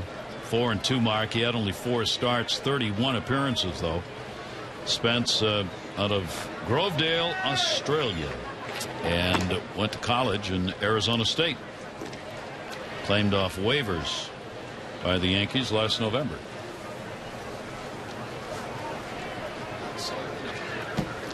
And that'll be fouled off. Chris Davis, he has struck out and grounded out. The Orioles will not be disappointed to see Phelps out of there. No. Did a nice job. Really, he kind of established his fastball early and then mixed up his pitches. His changeup was really good. You saw him throw a couple nasty sliders. So they should be pleased with his outing. 1 ball, 1 strike delivered to Davis and fooled him. Big off-speed pitch up high, 1-2. Chris just walks away talking to himself on that one. Flirting with a .300 batting average this spring. Couple of home runs, broken bat, fly ball, right field. Nice there to get it, and Davis is retired, 2 down. This copyrighted telecast presented by authority of the Baltimore Orioles may not be reproduced or retransmitted in any form, and the accounts and descriptions of this game may not be disseminated without the express written consent of the Orioles. Showalter's Ball Club, coaching staff, organization in the process of making final decisions. Jason Hamill announced as the starter for the opening game to go up against Tampa Bay. What are they going to do with Chris Tillman? Will he be put on the DL for a limited time, opening up another spot, or will he be in that rotation? Haven't decided yet. He's supposed to pitch on Friday. Steve Johnson shut down, will not work again this spring. And that's tough because he was making a bid certainly to be there. Off the end of the bat, Overbay let Spence handle it. He was headed to the bag. So it'll be the ground ball out to the pitcher, covering his own first base. And the Orioles retired 1-2-3.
There are the Orioles lines tonight for the pitchers used. Jaya Jurgens having to come out in that second inning. A line drive off the low upper hip, lower rib cage area, and a rib contusion. That'll be x-rayed tomorrow, but tonight looks pretty good.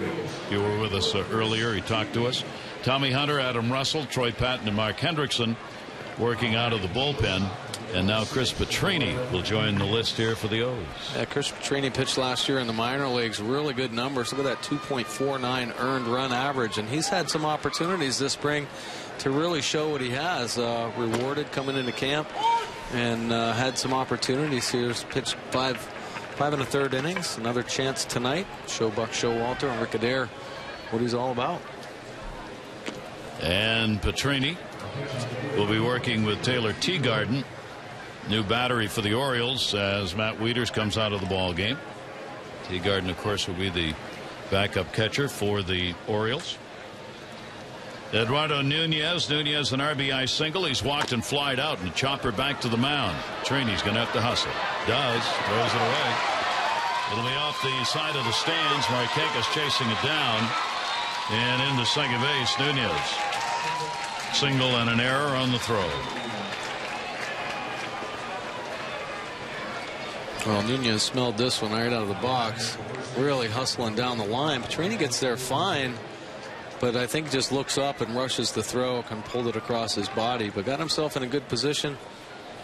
There's a little bit more time. Settle himself and make a good throw. So a runner at second.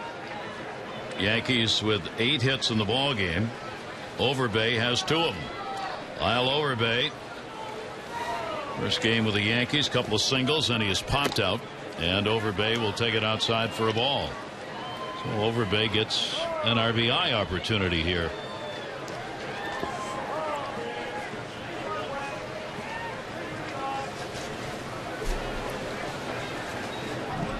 One-0 delivery, and that's going to be outside. 2-0 count. Overbay got a base hit off Hendrickson, the left-hander. Now gets to face Petrini. And a towering pop-up behind second base. Casillas there to put it away. Overbay is retired. 1 down, 7th inning. Nice time for a pop-up flag straight down right now, so no wind. I know we'd already talked about the elements. Seems to have calmed down a little bit for the players.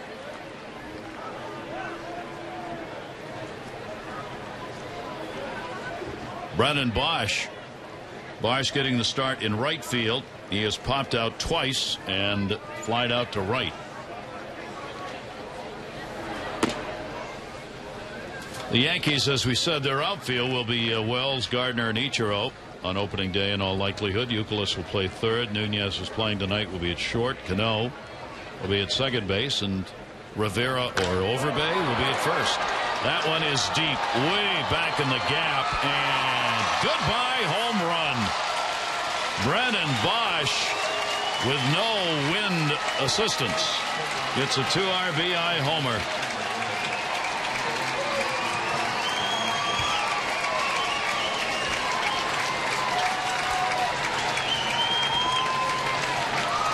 Pretty impressive swing right there from Bosch, showing his power the other way.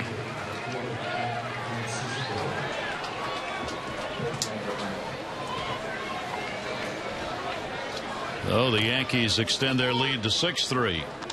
Francisco has a single. He's 1 for 3 in the ball game.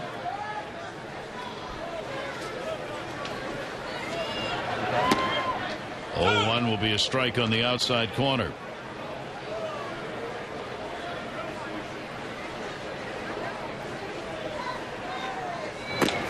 Bosch getting his first spring training home run. And a couple of RBIs.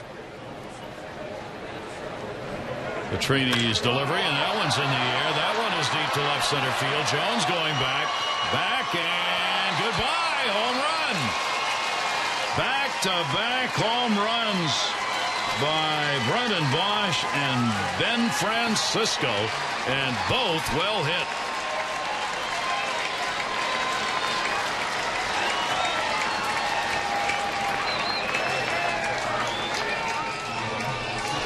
Trini gets ahead and tries to go to work, but leaves this pitch up middle. Francisco did not miss it. Hammered that ball out over Adam Jones' head.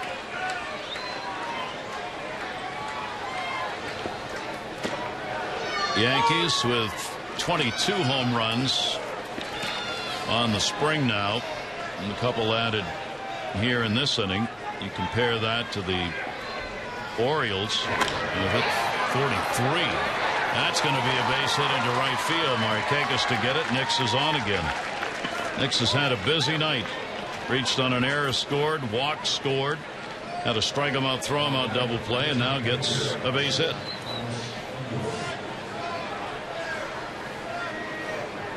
Lupatrini getting touched up here in the inning for 4 hits now, 2 singles, and a couple of home runs. Thomas Neal, designated hitter. Single, walked, struck out. He has scored a run.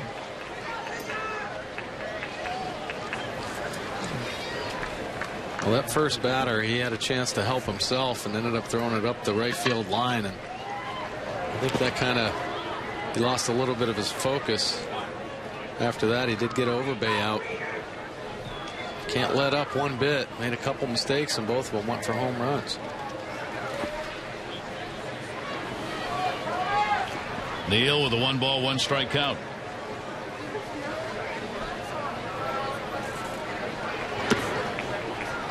Breaking ball is going to miss down low.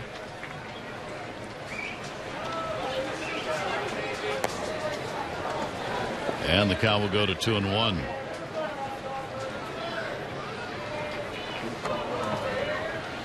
Short lead, first base, Nix. Hit hard and foul. 2-ball, 2-strike count.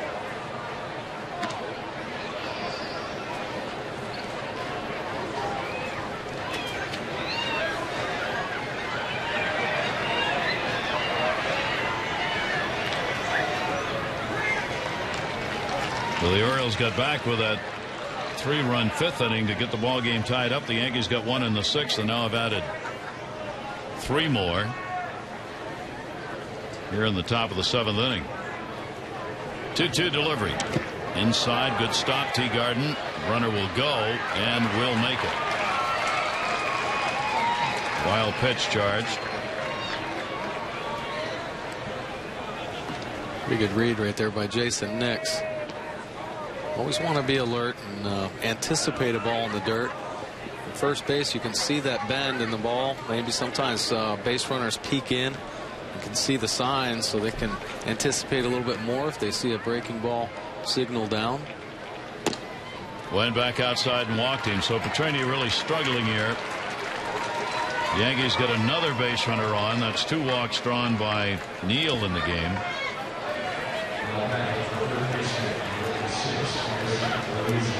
And that will bring a visit to the mound.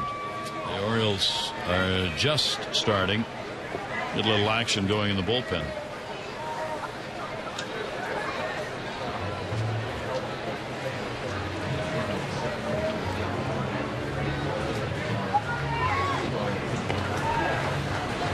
Now the Orioles will get a pinch runner at second base.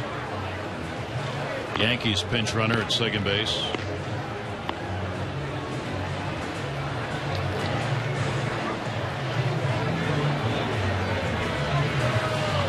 Rickadere just going out to settle the young Petrini down a little bit and also give the bullpen a little bit of time to get warmed up.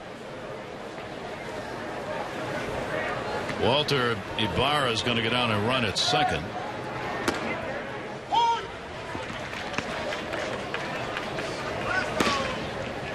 And Loomis in the bullpen warming up for the Orioles.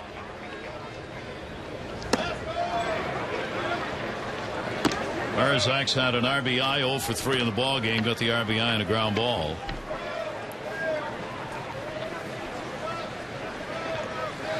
One ball, 1-strike count. Only 1 away.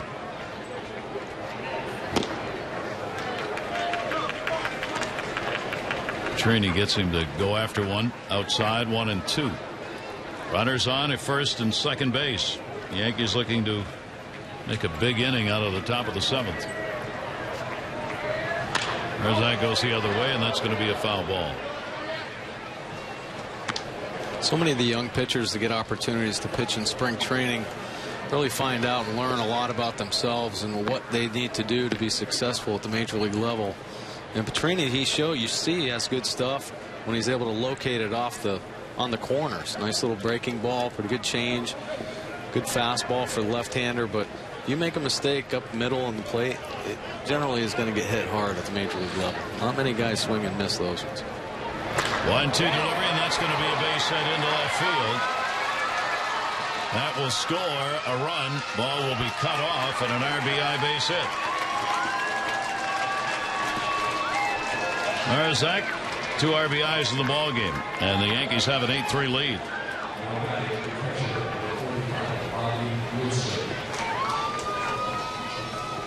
That'll bring up Bobby Wilson, the catcher, the number 9 hitter.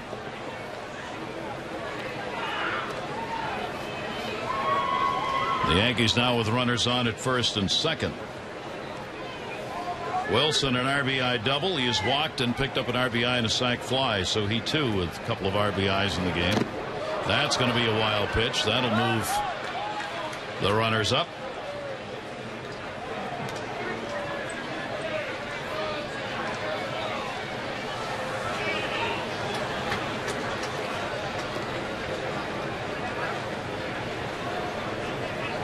So a tough one for Petrini.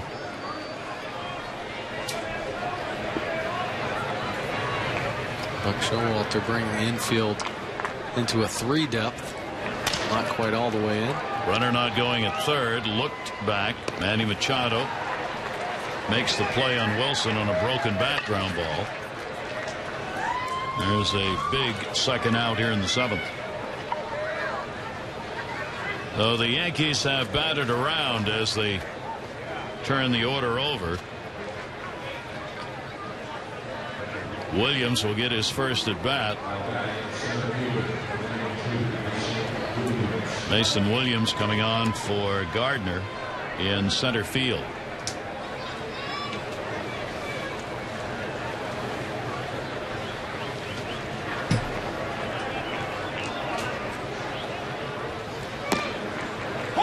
Both of these teams have really gone to the 90s numbers for this game.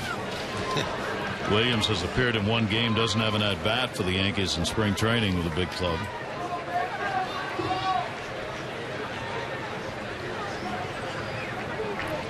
Oh, 1 delivery, breaking ball, pulled away from it. It's in there for a strike. 0-2.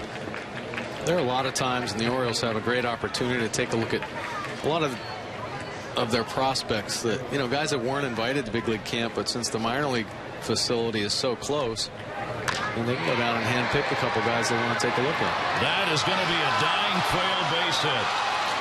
It'll get by McLeod, allowing the runner to go to second base. It'll be a double. 2 RBIs for Williams, who was really bailing out on that, but he got it right where he needed it to be. Take a look at pretty good pitch. Up and away, just up is the problem. Off the plate, and he just found a hole. Ball kicks away from Nate McLeod, and he's able to get a couple RBIs and get into second base. So the Yankees have a 10-3 lead, and Petrini will be coming out of the ball game. The Yankees have batted around. Runner at second, 2 down.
Jared Jurgens, the Orioles starter, having to come out taking a line drive off his side. The Orioles have really had to stretch the pen.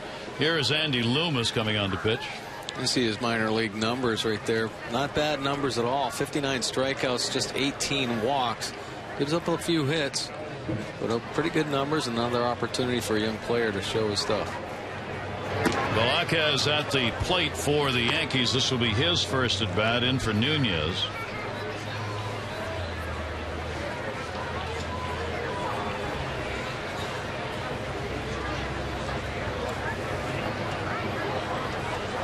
Loomis has not pitched with the Orioles in any of the major league spring training games this season, so this is the first chance he's had in one of these ball games.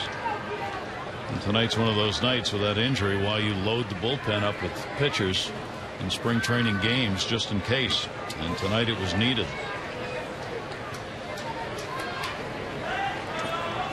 One ball, one strike. And a strike taken on the inside corner. Pretty good sweeping slider right there from Loomis.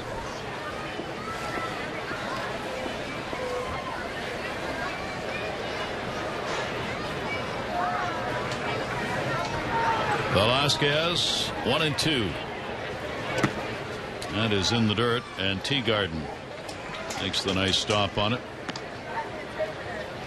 That was a good stop. It's hard on the catchers as well when you have so many different young arms coming into a ball game and you're not familiar with catching them and really what their stuff is like.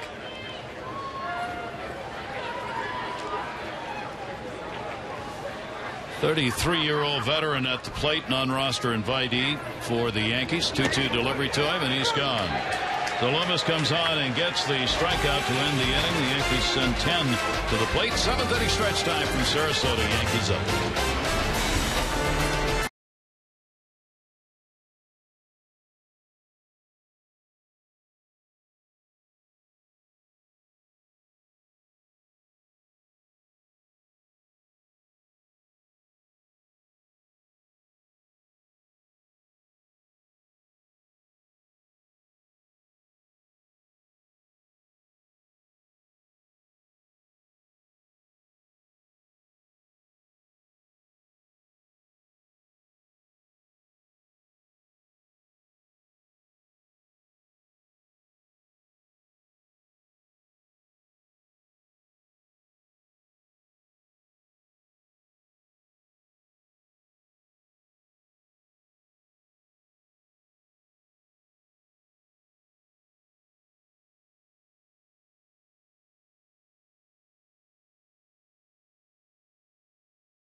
Well, the excitement of opening weekend at Oriole Park continues beyond next Friday's opening day festivities. The O's will be hosting the Twins Saturday, April 6th, Sunday, April 7th.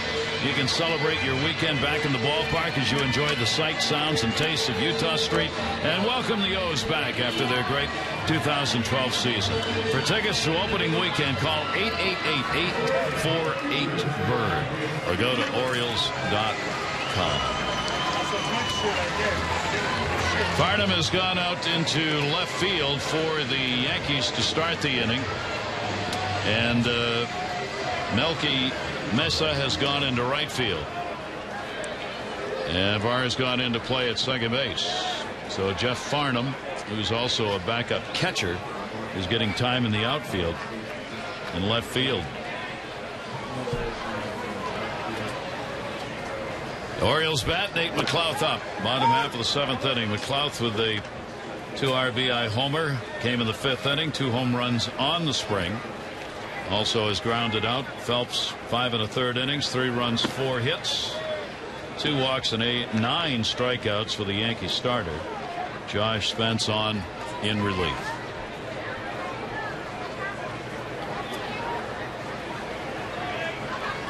One ball, 1 strike count. That'll be towards second and a base hit.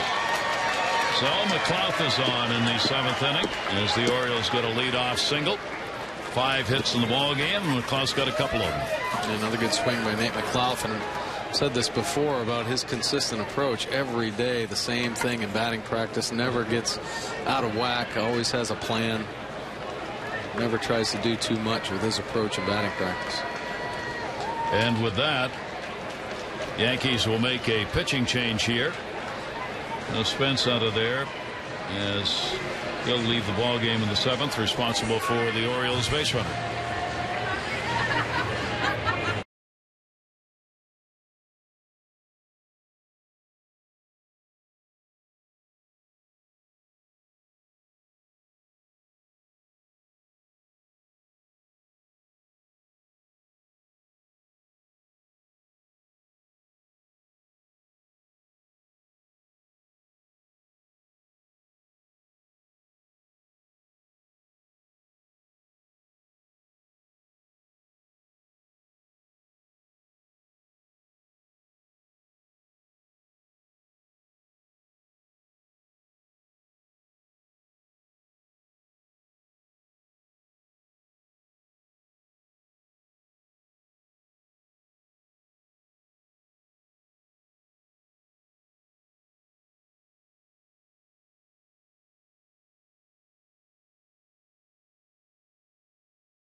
California, Brandon Pender out of the bullpen.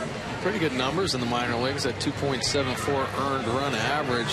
Nice ratio, 67 strikeouts to compared to 29 base on balls. And he's had some opportunities this spring. He's pitched 8 1/3 innings. Another chance right here to show George Girardi. Last year he pitched Staten Island, Tampa, and Trenton, working his way up in the Yankees. Only his 3rd professional season this year.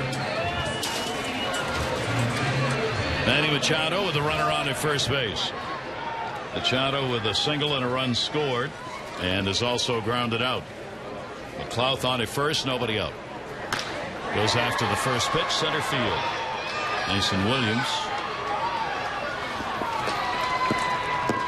One down here in the 7th inning.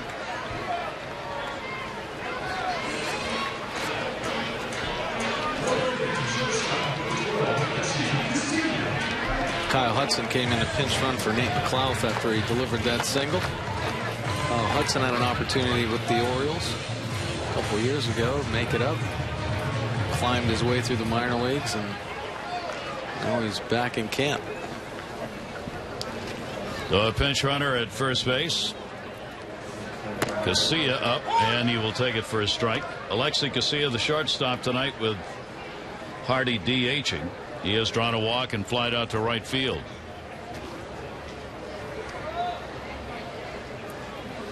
Oh, one delivery, lifts that one towards the gap. That'll fall in for a base hit. Hudson on his way to 3rd, and the Orioles have runners at the corners with one away.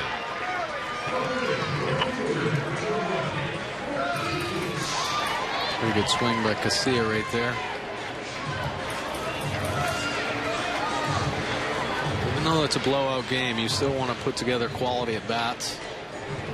You know, have, like you had talked about earlier, have a good feeling at the plate. Nice job by Casilla focusing here in the late innings.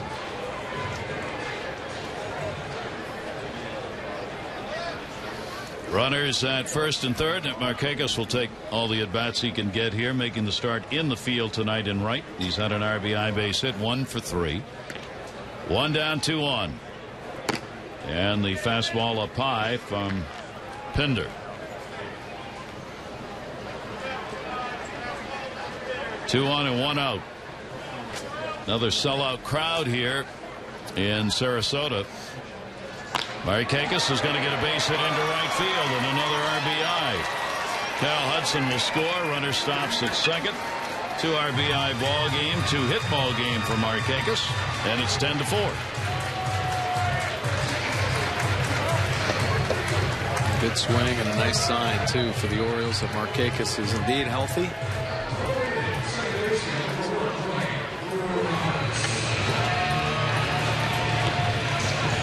Newman Romero in the pinch run for Nick Markakis. Romero was in big league camp earlier, just sent out a couple of weeks ago. So runners at first and second base. Here's Brian Roberts, and he will take the pitch up high for a ball. 8,660 the attendance tonight, 8,660, and with that the Orioles go over the 100,000 mark in spring attendance for the third consecutive season. Orioles drew 115,500 last year, and they go over the 100,000 mark again. Another night game will be played here tomorrow. Well, the Orioles and Sarasota making it work. Foul tipped as the fans have come out to see the O's play, and teams like the Yankees and Tampa, Phillies, Pirates also close, help bring fans to the ballpark as well. Roberts, a 1-ball 2-strike count. And he'll take the pitch. He has struck out twice and a put out for the catcher when he bunted trying to get on and ran into it out of the batter's box.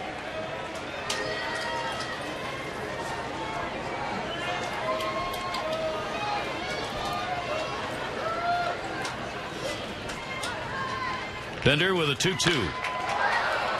Roberts a little late on that, will foul it off.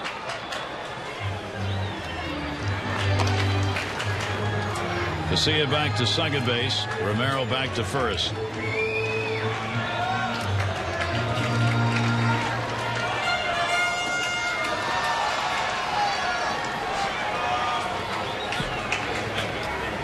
Orioles trailing 10-4, 7 hits in the ball game now. Yankees have out hit them 13-7.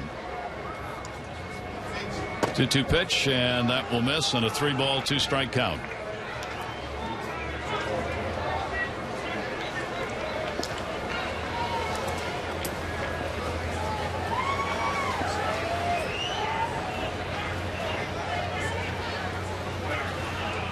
Runners on the 3-2 not going. It'll be foul back. Only 1 down here. Another good at bat by Brian Roberts. He's had some great ones this spring, really working the count. He's showed some opportunities to bunt, and then he's attempted that. So really trying to work on every part of his game, but just impressed with how well he's been able to work the count consistently this spring. 3-2 down to first, and foul. Like Showalter and Roberts both talking about the opportunity to get back to play again, and realizing what he was missing when he wasn't playing, and trying to take the opportunity now to get some more time in Major League Baseball.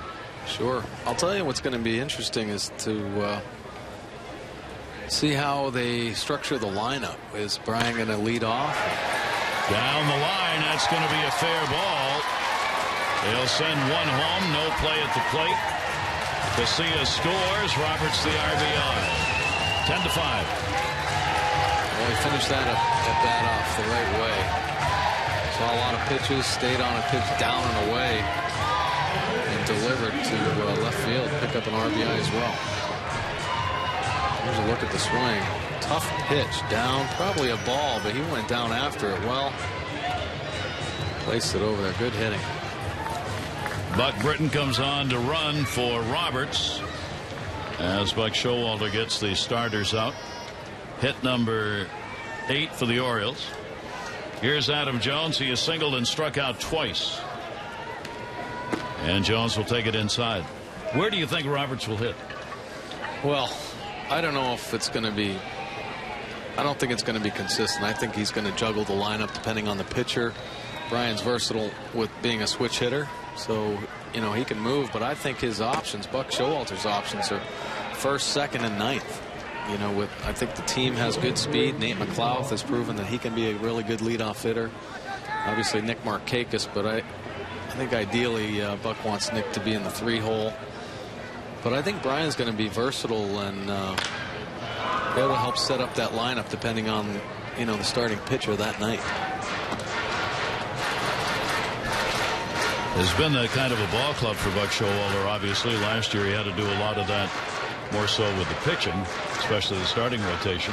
Now this year in the lineup we're going to see flexibility, right, and players moved around in it depending on what gives the ball club the best chance to win in his opinion.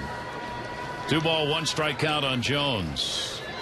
Pender's pitch, good fastball. Adam Jones with a single that came back in the first, was the lone hit for the Orioles till they got to the 5th when they got 3 runs on 3 hits. McLouth's 2-run homer and a base hit by Markakis. Markakis with 2 RBIs in the ball game. Brian Roberts now with 1, and McLouth with the 2 on the homer. Runners off first and second, and just off the end of the bat, and then may have caught a bit of Wilson. It looked like that caught him right in the foot. This hard slider down on the way and knocks the top of that shin guard right off his foot.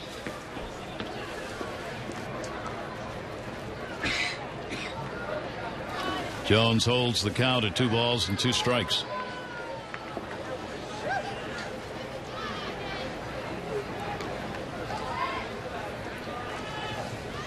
Adam Jones waiting on it, and he'll foul that back.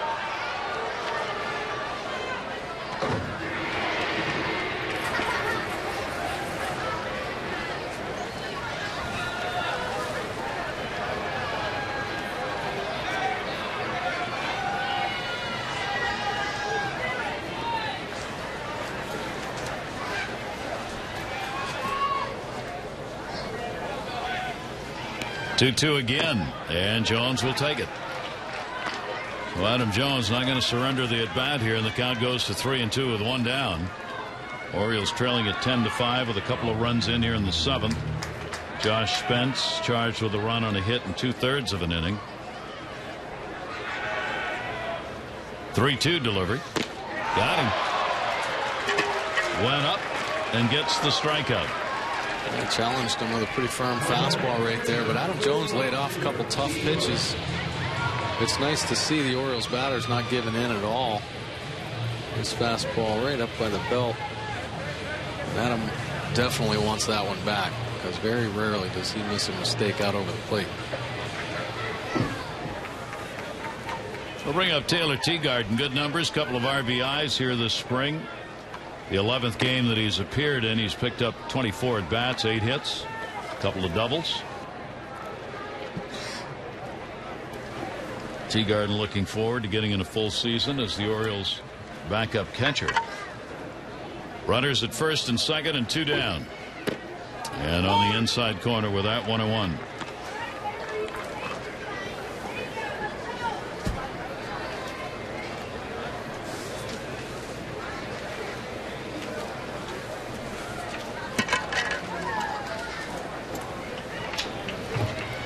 One delivery to him, puts that one up in the air, left center field, on his way back, and goodbye, home run!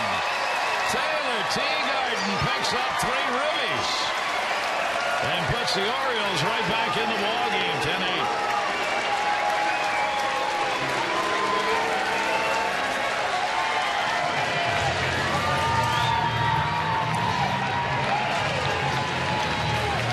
So impressive. The quality of bats keep coming here in the 7th inning. Taylor Teagarden showing some patience, gets a hanging slider.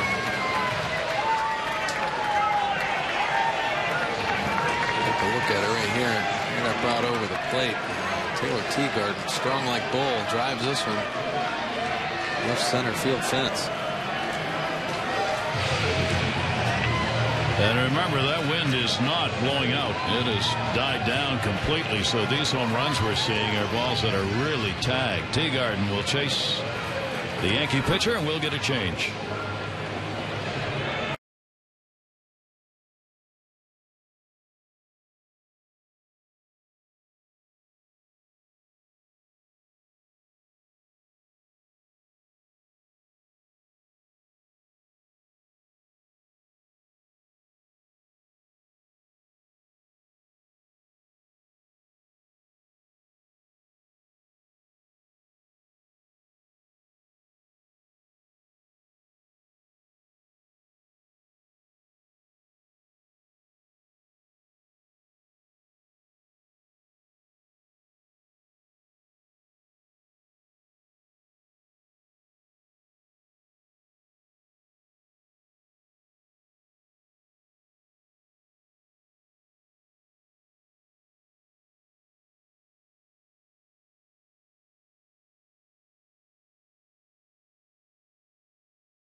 A 10-year minor league veteran who's never pitched a game in the majors. This is Juan Cedeno.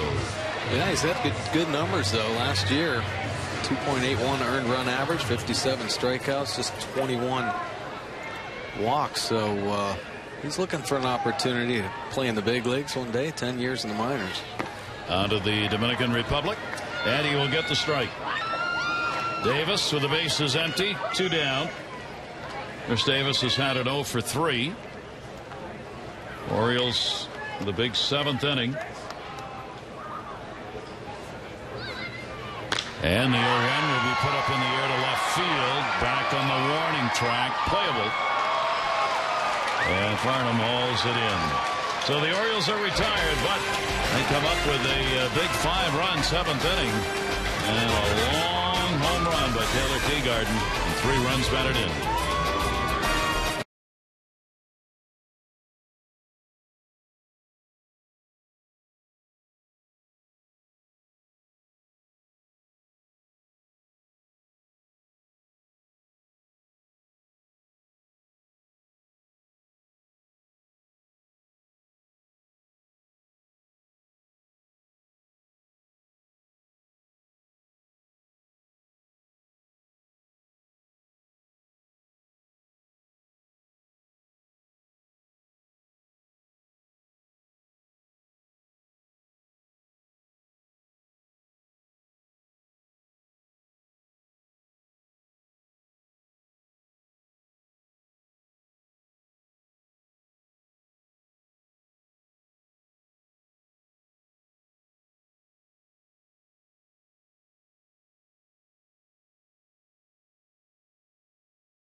So the Orioles battle back with a 5-run, 5-hit 7th inning to make it a 10-8 ball game.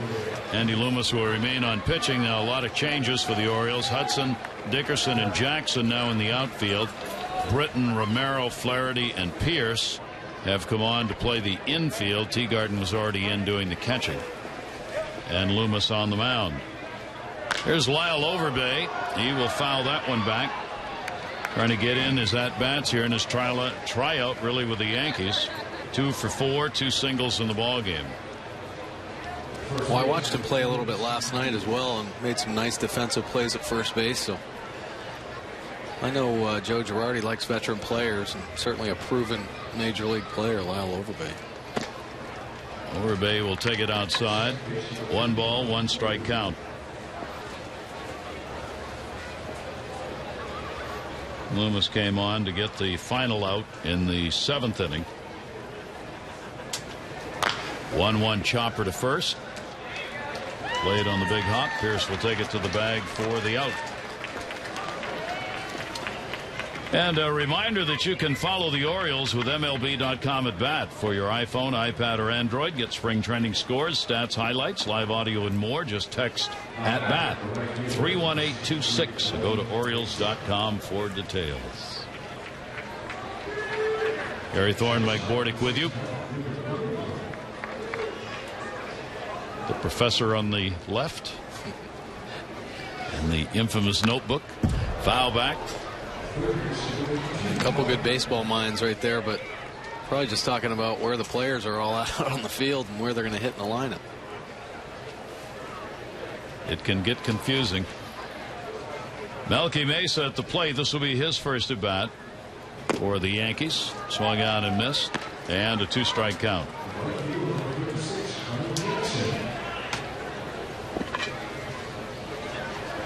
Not a lot of hits, but 3 long balls. The 0-2 delivery, that'll be outside. Teagarden with a stop, 1-2. A lot of the players that have taken the field for the Orioles right now, you know, this is the role that they're expected to be prepared for anyway. Coming late in ball games. Steve Pierce, obviously a great chance of making this team, but Ryan Flaherty, who did it all last year, Connor Jackson, another player, and even the younger players that are out here. Many times when you get your opportunity to play in the big leagues, it's as a utility role, not an everyday player. It really looks like with Pierce and Jackson, a decision between the two of them will have to be made by the Orioles as to who goes with the team, at least initially. Here's the 1-2 delivery. That'll be up high on a fastball, 2-2. I think there's a big group of the players, Lou Ford, Steve Pierce, Connor Jackson, Kinsler, so many of the players that Buck Showalter and Dan Duquette brought into camp all were prepared to battle to win a major league spot, and they all did a super job. They really did. But Steve Pierce, I think, has kind of taken the forefront, taken the lead. Every time he steps up to the plate, he covers the baseball. He's just been ripping the ball all spring. 3-2 delivery, and that's going to be a base hit into right center field. So Mesa's on. He'll go for 2.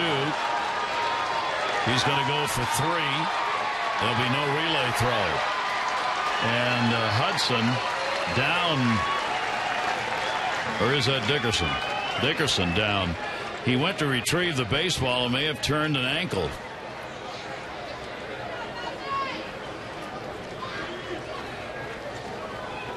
Limping out there. We'll take a look at it right here, see exactly what happened. Ball gets in between, and he just landed on it funny. Walking back to his position, making Richie Bancells run all the way out there. And now Buck. Pierce is going to go get another glove. Dickerson, if he has to come out, Pierce is going to go to the outfield, obviously. And at this point, Buck Showalter doesn't want to leave anybody in there that could even remotely have a physical problem. Both he and Connor Jackson get there about the same time.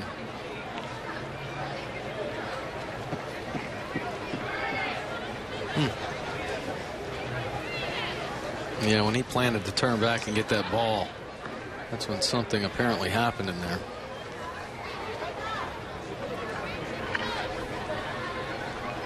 Trying to walk it off, but Buck Showalter's pointing to the gate that goes to the clubhouse. So Dickerson is going to come out of there. Pierce is going to move to the outfield.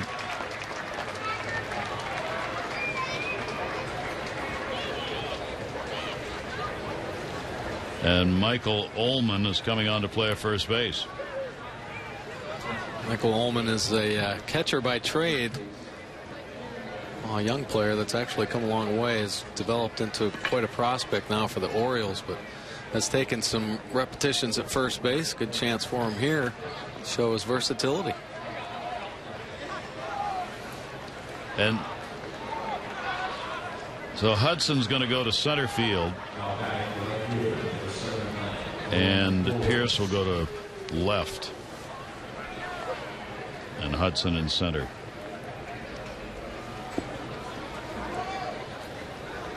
Infield drawn in, one down. Yankees trying to add to it here. This is Ramon Flores at the plate. This is his first at bat. And that's going to get a run in. A bouncer that'll end up off the front of the Yankees dugout. It'll be a wild pitch. Melky Mesa scores, and it's 11-8.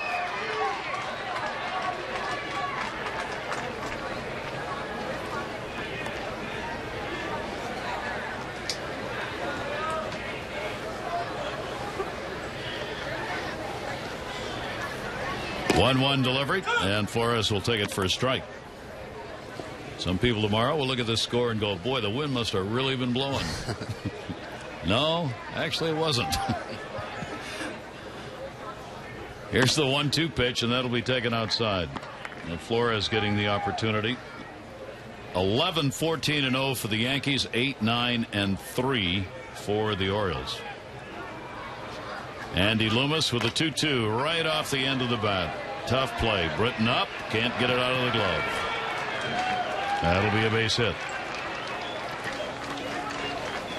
Actually, pretty smart play not to try to throw that ball by Buck Britton. Ball off the end of the bat. Probably was spinning around a lot and didn't end up clean in his glove. Went in once, but if you can't get it the first time, especially on a play like that, no sense in trying to make that throw and risk throwing it up the line. Flores credited with the infield hit, number 15 for the Yankees.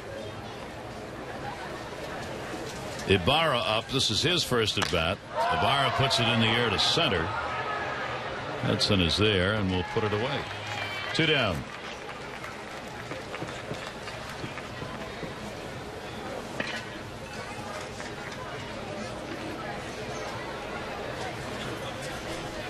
Spring training game in which not only are the regulars not in there, the irregulars who came on for the regulars aren't in there. We've long since passed that point, except for Thomas Neal.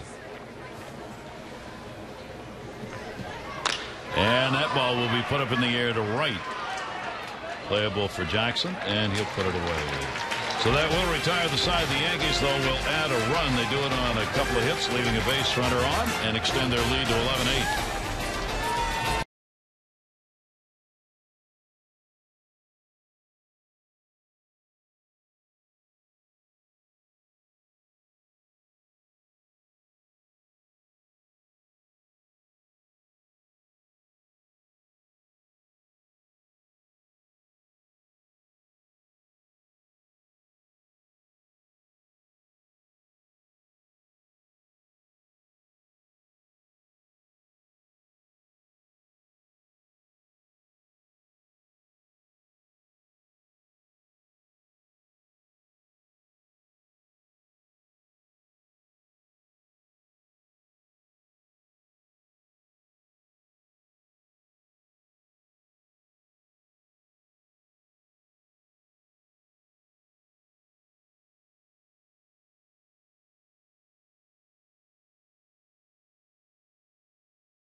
Yankees will go to the bullpen again. Nick Goody coming on.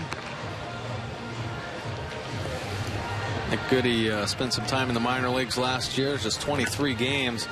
His low earned run average, though, and look at that strikeout to walk ratio, 52 strikeouts in 32 innings.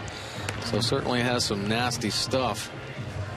Exciting chance for him here at the end of this ball game, but also for the Orioles to look at him. This is an audition.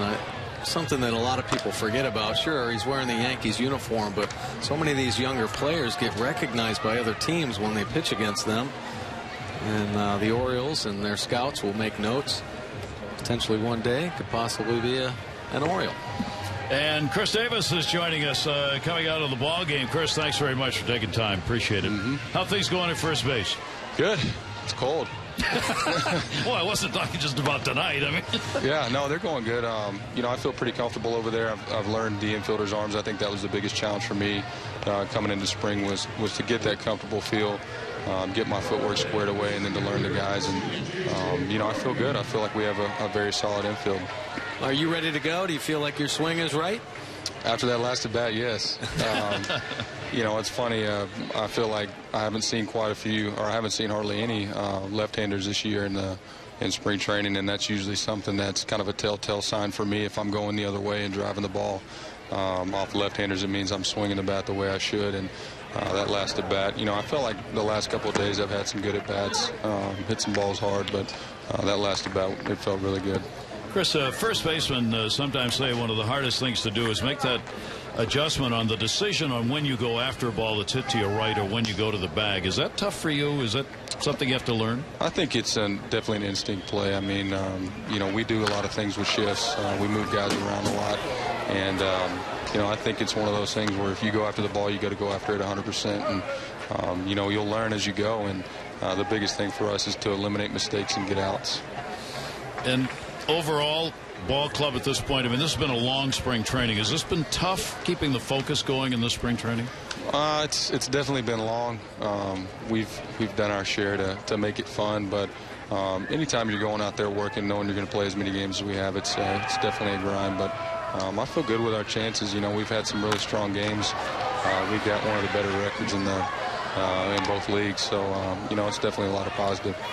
It's looked good. I've had an opportunity to watch you guys work out, and everybody's getting their work in the right way. And I think Buck really did a good job, especially early on, understanding that it was a long spring training, giving you guys days off, not making many road trips. You think he handled it pretty well, and you guys are about ready to go? Yeah, I think you know, this is definitely in his first rodeo. He's been around a little bit, and he did a great job this year splitting us up. We had the luxury of staying home quite a few games and playing in front of our home fans. So, you know, it's something you got to go out there and get your reps in, no matter if you're on the road or you're at home. And like I said, I think it's been a good spring so far. Chris, we appreciate it. Look forward to opening day and seeing you at first base on the season. Thanks for taking time. Absolutely. See you guys. All right. See you. Chris Davis joining us, the Orioles first baseman. Out of the ball game here, J.J. Hardy will take the pitch for a strike, and he is out of there. Kevin Mahoney has come on to play at third base for the Yankees. Kyle Shigeoka has come on to do the catching. So battery changes here as the Yankees with Goody on the mound, and you can see why Mike was talking about the strikeouts that he's picked up from just watching him in that at bat. Throws hard. Yeah, real hard. Kyle Hudson will get his first at bat in the ball game for the Orioles.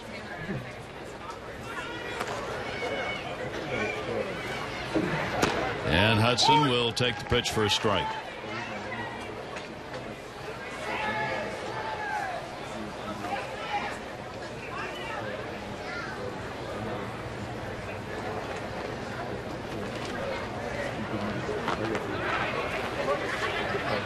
Goody with the 0-1 delivery. And that's going to be a base hit. Just out of the reach of Mahoney. Hudson will make a big turn and stay with the Orioles down by 3. And he's on with a base hit. Nice job of hitting right there by Kyle Hudson. Taking that pitch the other way.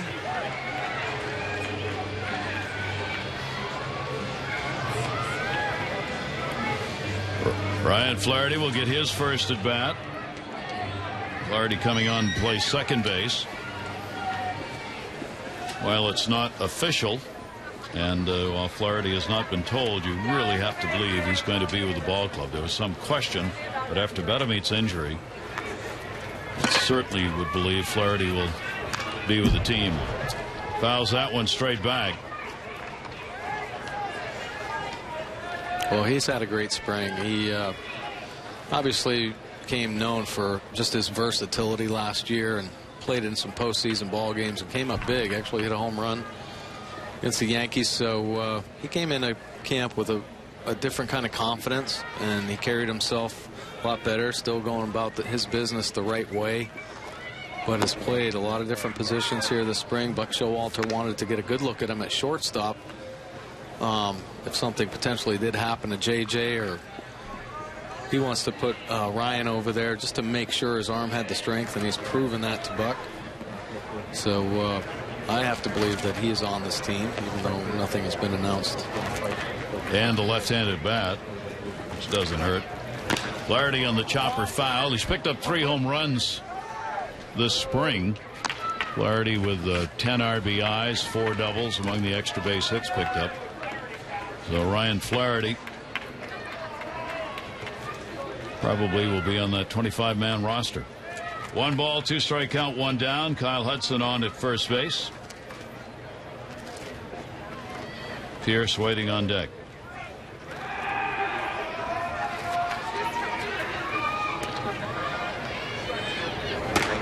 And 1 around. So Giddy will pick up the strikeout, his second, 2 down. And Ryan just a little over aggressive there. That pitch clearly up and out of his zone, but couldn't hold up.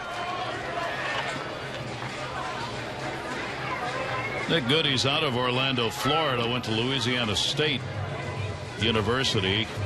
Last year was his first minor league season, and he's in A ball with the Yankees, just getting a look-see.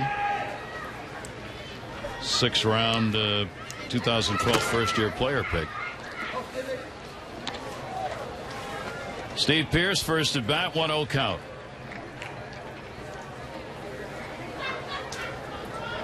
These will be tension-filled days in a way for Pierce. Connor Jackson waiting to see what the final decision on who's going to be on that 25-man roster. 1-0 delivered.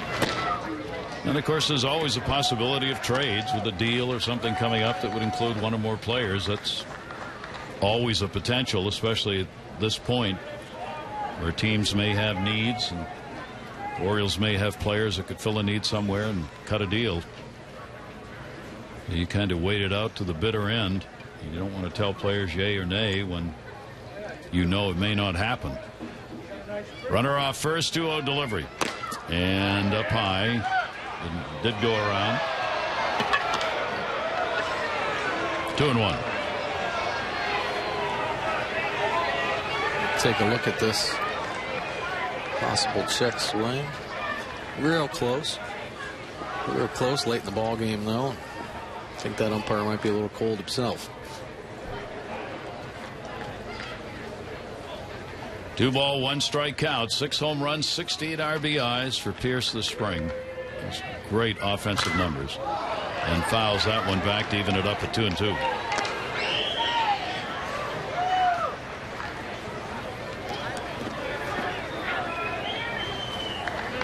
Ryan Flaherty a little less on the bubble, as we said, but still not knowing for sure until somebody tells you you're on. Yeah. Connor Jackson leaning up against the railing.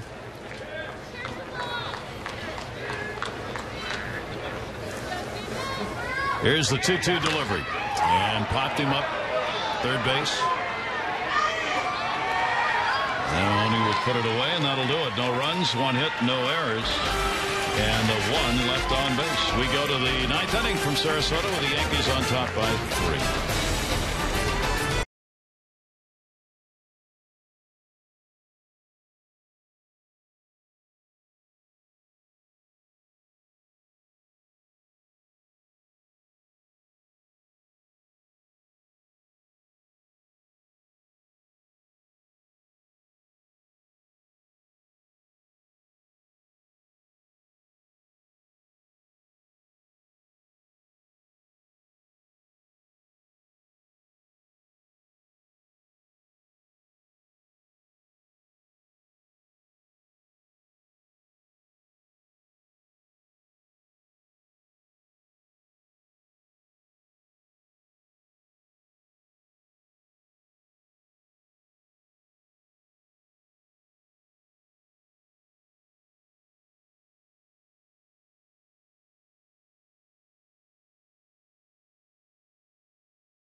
Zeg Zenicola coming out of the bullpen for the Orioles. He has worked this spring in 3 previous games. Only 2 2/3 innings worked here in spring training. Another impressive list of numbers right there. 21 games last year. 2.30 earned run average. Another good strikeout to walk ratio. And thought of well enough to say, hey, give him a shot up here.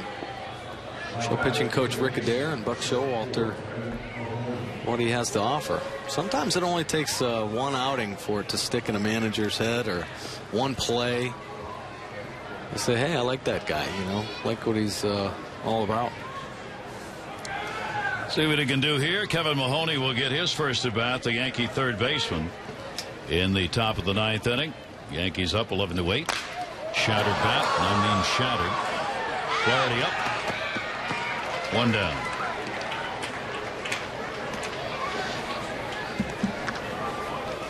And that's a good start.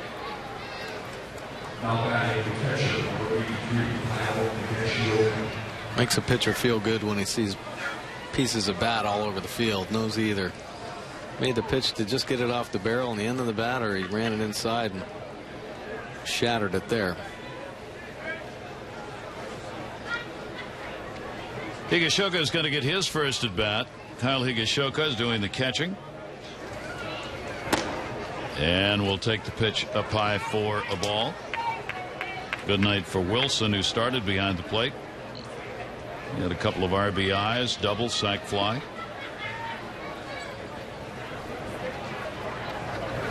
Higashioka will put that one towards right center. And nice work by Hudson.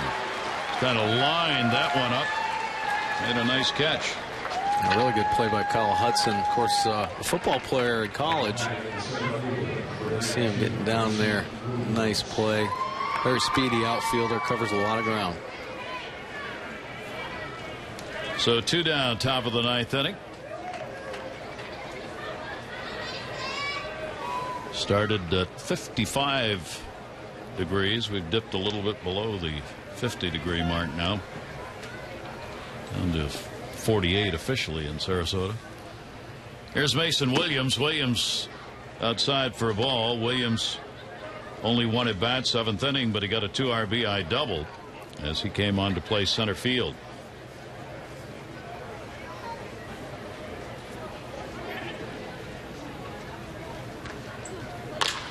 And that'll go to third. Britton in the dirt. It'll get away. Backed up by Flaherty, and the runner will stay at first base. So that'll be an error on the throw.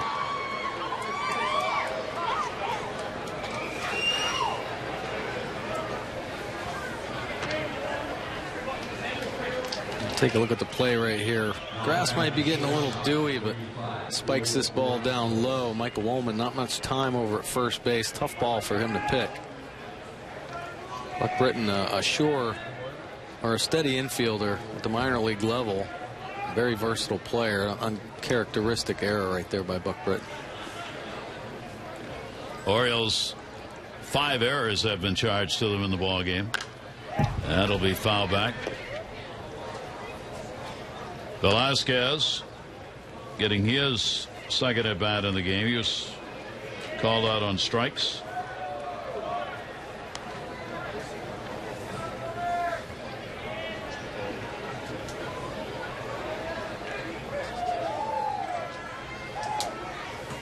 Two down, the 0-1 delivery. And that's in there for a strike.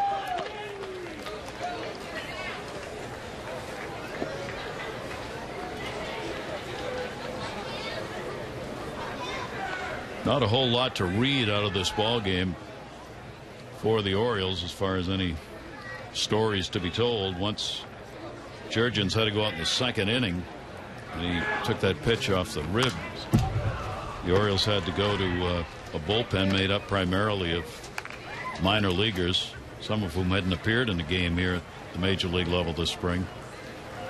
And at the plate, Nick Markakis getting his at-bats in, a couple of hits, 2 RBIs. Good news for the Orioles there. And we saw the long ball put out by Nate McLouth. And struck him out. So that will do it. Nicola picks it up, bottom of the 9th inning. Yankees will leave one that reached on the air, and the Orioles get one more shot at it.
Yankees have the 11-8 lead. They picked up the early lead in the ball game. Orioles came back to tie it at 3-3, and then the Yankees a big 7th inning where they got 6 runs on 6 hits and an error.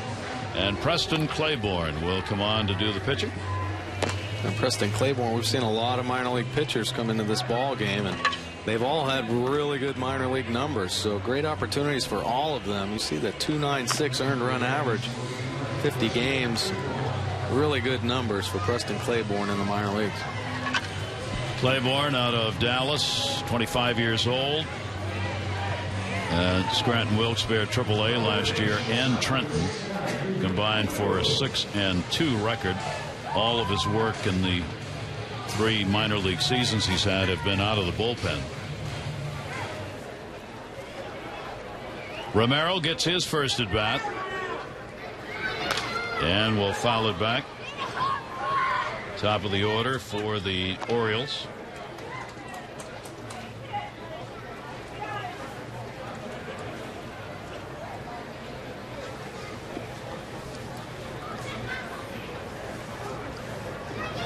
And Romero will turn on a pitch inside to him, 1-1. So the Orioles get Tampa Bay in a ball game here in Sarasota tomorrow night. They play State College of Florida on Friday afternoon. Fouled away. The Mets make an appearance on Saturday for a noontime game.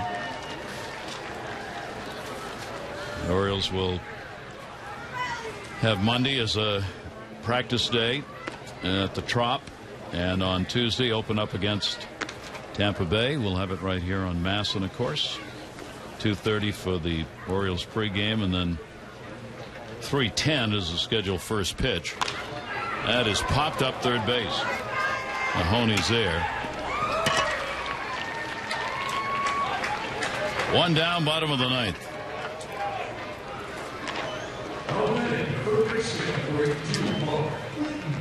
Doug Britton will get the opportunity, his first at bat in the ball game. Jackson waiting on deck.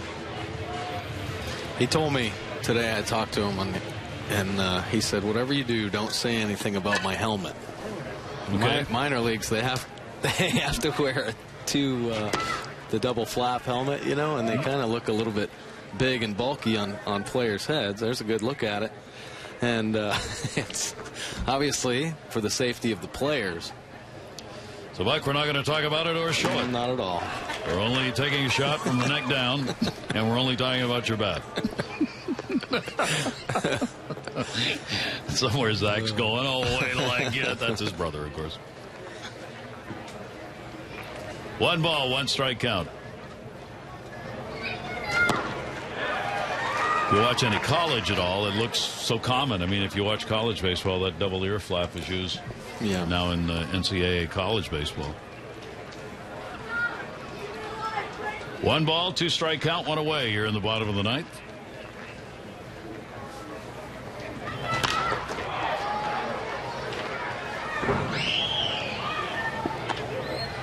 He's going to love you. Right, they're the kazoo helmets. Dig a little deeper. And the 1-2 pitch fouled off.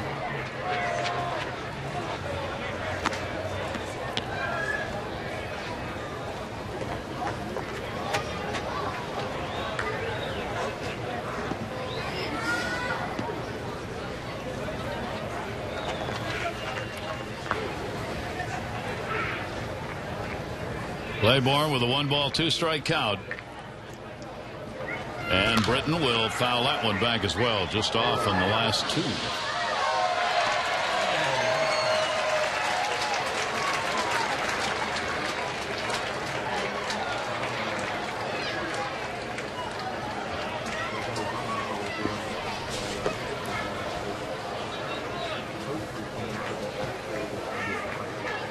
One-two delivery to Buck Britton and a chopper. And he cuts it off. 2 down.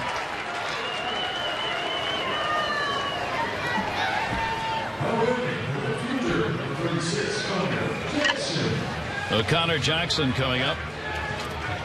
This also is going to be his first at bat in the ball game.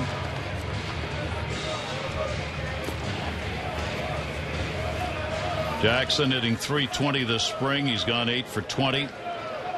3 doubles, 3 home runs, 6 RBIs. I mean, he and Steve Pearce have just had amazing offensive springs. Yeah, and he does not get cheated when he swings. He is very aggressive.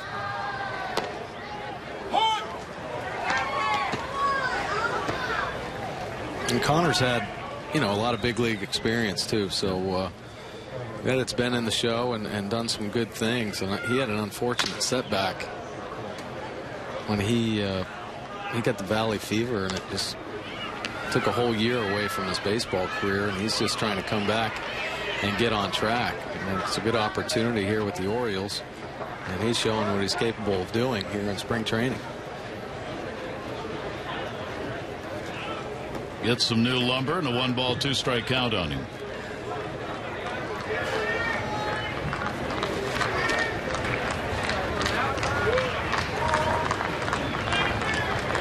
One-two delivery and misses down low. 2-ball, 2-strike count.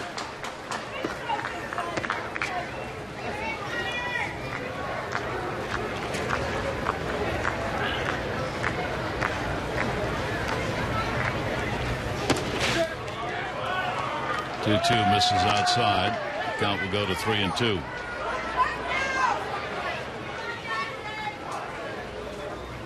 Teagarden on deck if Jackson can keep it alive. 3-2 pitch to him. Connor Jackson will pop it up, and it will be in the seats.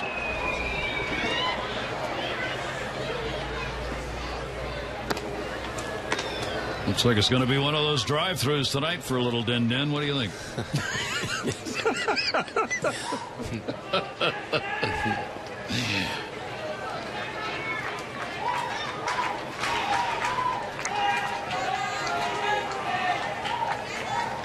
Three-ball, 2-strike count.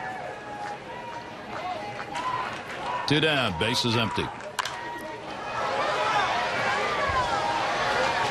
Isaka's got room, can't hang on. Backed up on him.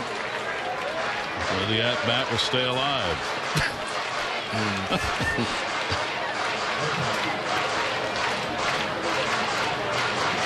Well, he got back there in plenty of time, but this ball just ended up taking off at the end. Unable to make that final out. Higashioka will go back behind the plate and another 3-2.